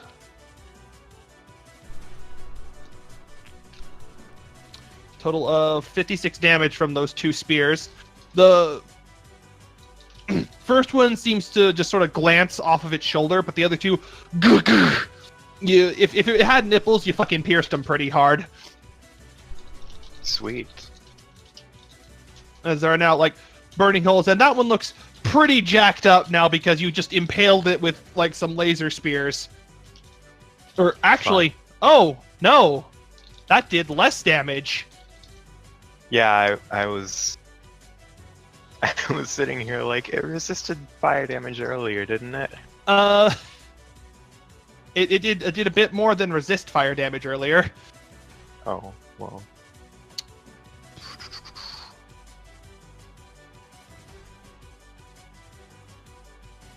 The burning part of the sun spears, they didn't seem to do basically anything. Only the radiant stuff did anything. In fact, it looks like the fire didn't harm it at all. May have helped it. You're not sure. Because it's glowing red hot around the edges of the wounds, and they're, again, not as big as you expect them to be, despite the fact, laser spears of fire and light. Yeah. Jonah's turn. Just gonna keep ticking. Yep. Nuclear launch detected. I'm just banking on there being more shit in the bigger crates against the wall at this point. Mm-hmm. By the way, at this point, now that it's only 2 turns out, above your guys' heads, you see arcane sigilling starting to appear in the sky above you. You start to see Dalamud. You start seeing like the whole like particle effect of the Black Mage LB3 beginning to form above you guys right now, and you just hear, and you're starting to hear an echoing chant of Jonna's voice, like doing the this long ass fucking incantation. It is in a language you all don't speak, but it's an incantation nonetheless. Arvin's turn. That depends. I know a lot of languages. In this case, no, you don't. It's special. Yeah. Arvin will now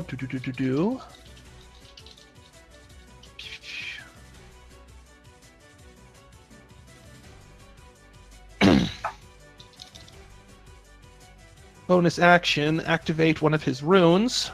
Turn on this one. Let me click on Arvin, damn it. No, not like that. And he's going to loop around to this side of the crate.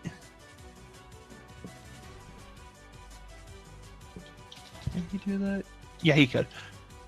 Let me double check. From there to... Yeah, it's in his movement range. Good to know. And he's just going to start going to town with his new dagger. Boop, boop. And the first one misses like a motherfucker. Jesus Christ, Arvin.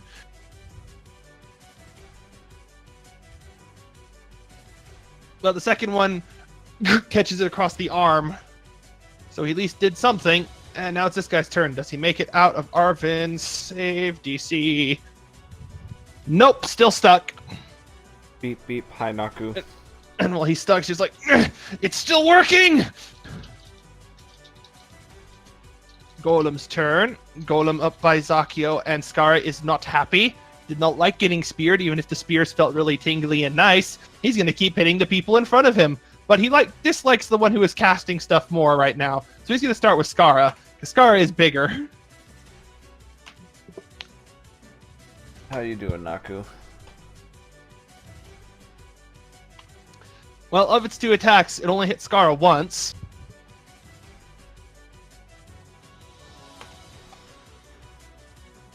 For 25 points of damage after damage resistance. Related story, Iron Golem's hurt. I'll be right back. Okie dokie. And oh, in fact, I need to re-roll the Moonblast because he's still in range of that. Let me scroll back up to that. Boop! Oh no, Naku feels lonely and lightheaded, which may be semi-concerning. It is rather concerning. Eat Okay. food. Drink water. That too. Do the things. Once again, he makes the save, so he only takes half the damage, but it's still pretty terrible because he didn't move from the spot. And he's not going to move from the spot because he's not that smart. And apparently Naku just ate. We'll give it some time. Maybe you'll feel better. Hopefully. Now it's time for the other golem, who is going to turn towards, who is still turning towards Celestine. Doesn't even care that Arvin showed up and cutting him with a dinky knife.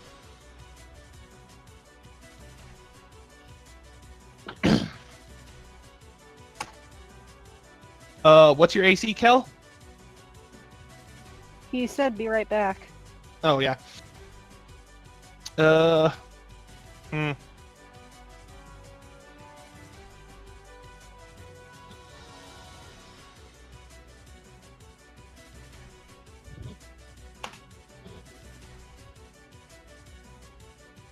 pretty sure it's obscene, though. Okay, his AC is 23. So both of those attacks hit. And after damage resist,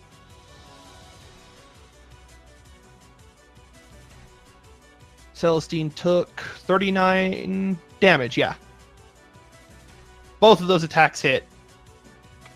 Iron Golem's really hurt. Like, really, really hurt. Like I said, there's the reason I'm way the dicks over here. Mm-hmm. Because they would Yeah. one-shot me. Darian, are you there? I am indeed. It is your turn. Alright, well, we still got moon fun time going on. Mm-hmm.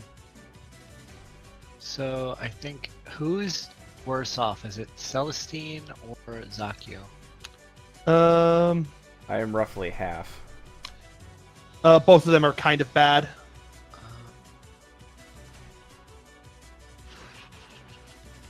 Alright, let's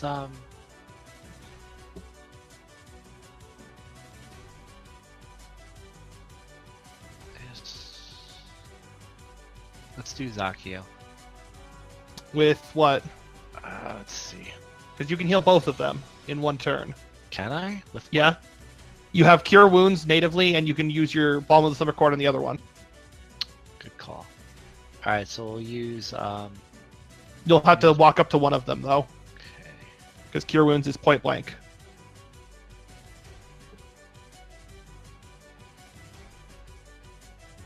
Alright, so he'll get Cure Wounds. And What level?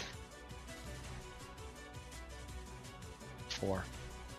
4th level Cure Wounds for Zakio. Yeah. 20 HP.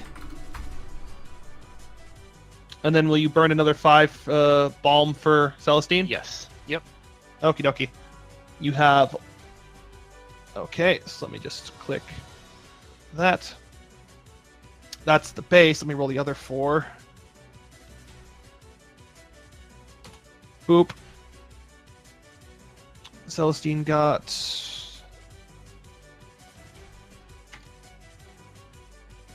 You effectively negated the damage from one of the attacks he just took. Good job, Fenless. Ooh, yay. And you have 1 die for your bomb left. Good to know.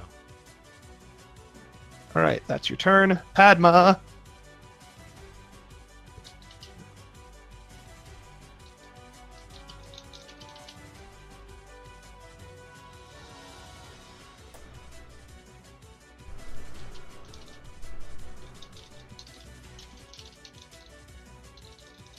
Tori, Yeah, it's your turn.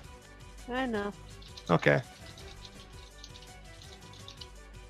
You might want to go to bed after this. You sound kind of dead.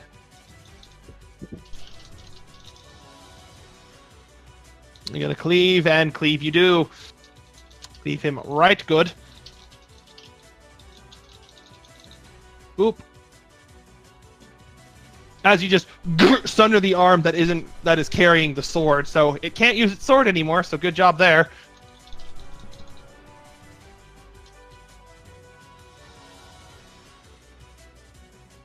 And Zakio. Alrighty.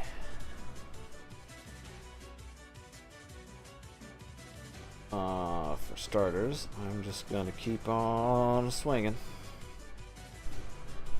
Here it comes. I think the last one misses. It has a DC of 20, doesn't it? It has Or an AC of 20. All of those miss. Oh, for fuck's sake. Yep. And As you start trying to hack at it, unfortunately, it shifts with each swing just enough that you can't quite get the full blow to land on it. Does a little dance. I still have a bonus action, right? Yeah. Mm-hmm. Because I have a right active, I'm gonna throw this at Skara because his HP looks like it's about half. And 16 HP to him. Boop! Yay, Blood Maledict.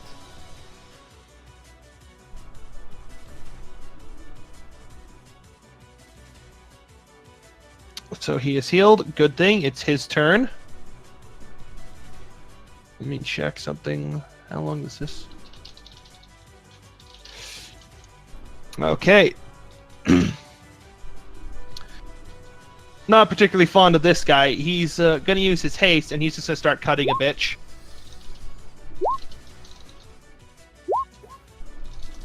Wow, the damage just got lower and lower. However, he's also going to put some Divine Smites into that.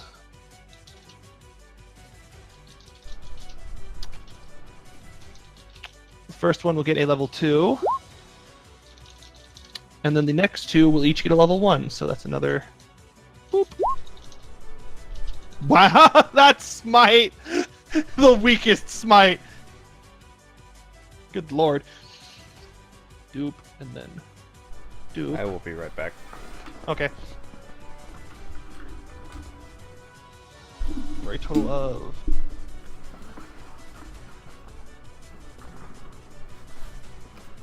Let me add HP to that thing.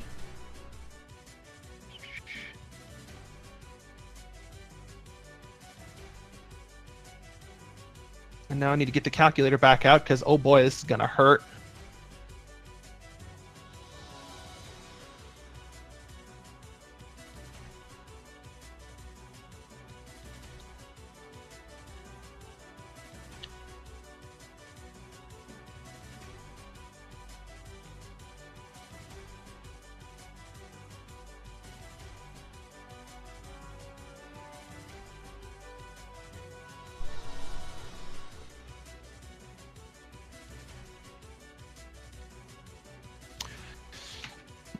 His sword alight with divine fire.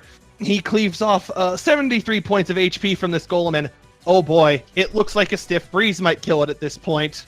It is not in a good way.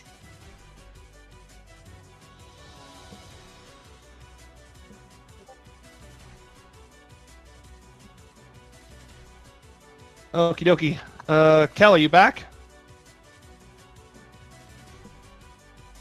No. Seems Kel is not back.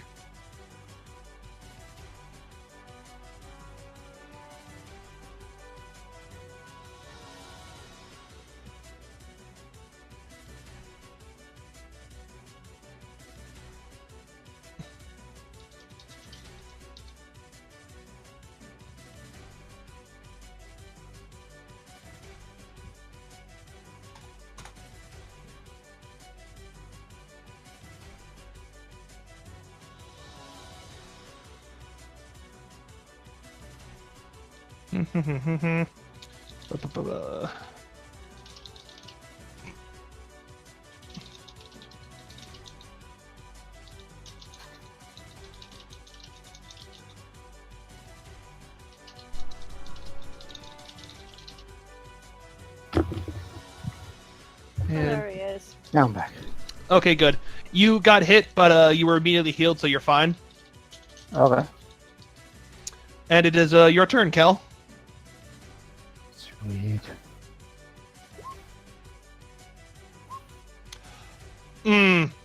Let me look at its HP. Let me add up your damage from that from the 2 hits you got, because you missed on the first one. Yep. Let me add this up, because you might have just killed it.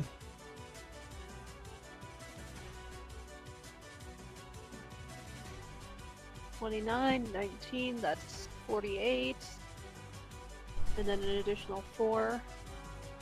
That's 52. Well, the golem already lost its arm to Padma Eclipse blading off its sword arm, so it not only has just one big meaty metal fist. It is now having a very large gash in its chest because 52 damage. It's not quite dead. It doesn't look like it's got much left in it. Both of these fucking golems are like seriously low on HP now. Alrighty, Eleanor. Okay. Well, I am going to move right up to this thing so that I'm flanking with Arvin. Okay. And then I'm going to do the good old...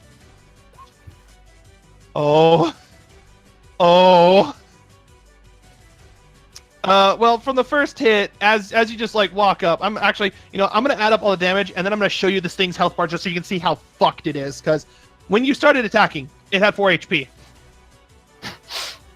Let me just put that out there real quick. Do we get extra experience for overkill, like in 10? Okay. Oh wait, there's still more damage. Oh god, the fucking.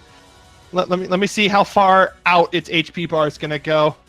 I keep forgetting about my racial thing.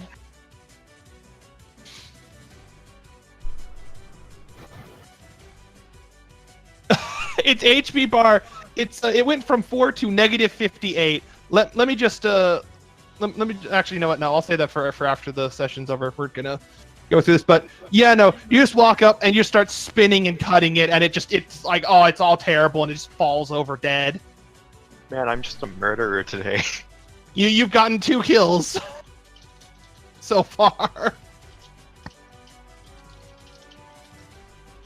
And Jonna, it's your turn. There's one thing left. 9.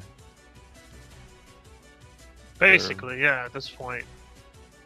You're just gonna keep ticking and just blow up the area regardless. It's over. Okay. That LB bar is about to finish. Don't kill the boss. Arvin's turn. I mean, it's dead regardless of what I do anyway, so. Arvin's turn. He's going to walk over and just, like, grab the... he's actually going to make a grapple, which... hold on, I need to check the restrained condition.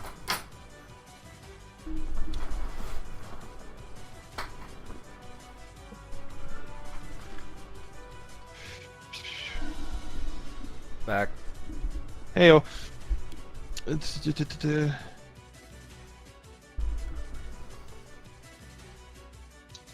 Arvin will make a athletics check to grapple the downed dude, just to make sure he can't like do much of anything. This guy has to roll athletics against that. He's not athletic though, or acrobatics, because that's the better of his things. It's not that much better though, and Arvin beats him, and now Arvin has him grappled as well. I have the grappled icon on him. So he's double held, and now he's going to use his action to try to break free of the gravity thing. Nope, he's still restrained. And now it's the last golem's turn, who starts his turn in Moonbeam. Let me just scroll back up to find that real quick, because he's about to die probably. Because it's still a 5th level Moonbeam just exploding upon his head.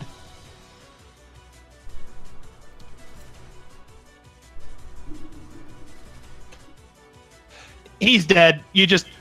Fenless, as you walk up and heal Giacchio, you watch as the Moonbeam pulses again, and then just the golem just like sparks arcs with like death and just slumps over.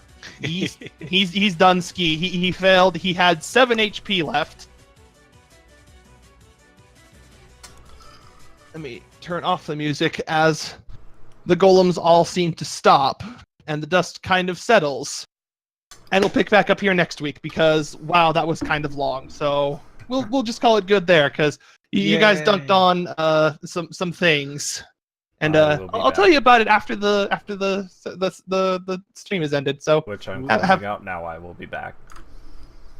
All right, thank you all so much for watching. Really appreciate it. If you aren't already, be sure to hit that follow button, turn on notifications so you know when I go live. You can also know when I go live via Twitter at twitter.com/jinxmcninja, or you can join my Discord. All are welcome to join there. And if you guys really enjoy the content, consider throwing a tip or a sub my way, because it lets me know that you guys really enjoy the content and want to see more of it. I will be back at about 4:30ish PST with some WOT rating tomorrow. We're going to get through turns 5 through 7 at the very least. So until tomorrow, guys, peace.